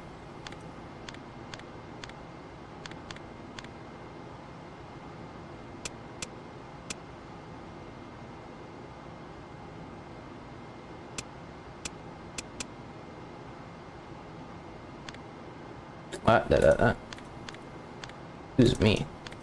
I don't know why it likes to reset back to nominal. We want refs map.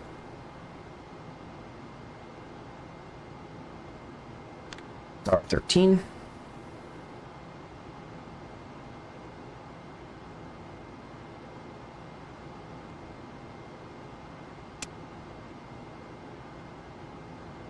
Mark. And star 16. If we accumulated IMU drift, I can show you what the purpose of this is. Unfortunately, we are not accumulating IMU drift very, very much. This will probably only be like the thousandths of a degree off, but I'll try and show you it anyways. Mark, I don't like that one. She's a little off. Mark, Pro, and Pro. Eyeballs, very nice. Okay, let's try and demonstrate what this is doing, but I doubt you'll be able to see it. I'm going to use my software keys to hit the proceed button. We'll zoom all the way on this ball, and I want to see if you can catch it. That's it? Nah, yeah, you definitely couldn't catch it. There's no way. Not a chance. Yeah, it's just too exact. Oh, you'll see it in the future. It'll be more obvious in the future what it's doing. So, yeah, you'll have to come back. Look at that. Boom. Renewed viewership. Guaranteed. So yeah, if you want to see like sort of what that's all on about, you can come back. A little bit of GDC drift here, but I think we'll leave it. It's a nominal amount. I'm not gonna be too butthurt about that. We'll probably just mess it up more than we fix it, to be honest. Okay. Our loss of signal is expected to occur at 80:54. That gives us a 20-minute buffer at the start of the next stream, which of course will be time skipping through, so it'll be more like, you know, more like 2 minutes. But yeah, that'll be the end of it. Thank you all for joining. We'll do the second half. Next time, and then we'll stop before trans-earth injection, just because, like I said, we want that sort of renewed initiative going into it, something interesting for viewers to see right at the start. Trans-earth injection, and then coasting away.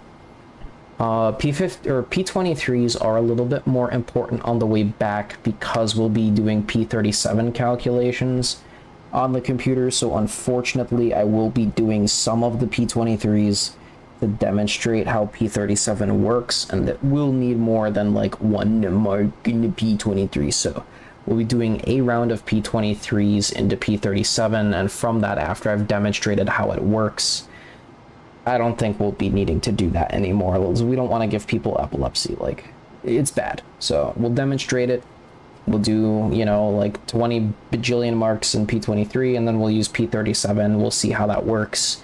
We'll demonstrate everything, but after that, we won't touch it. Too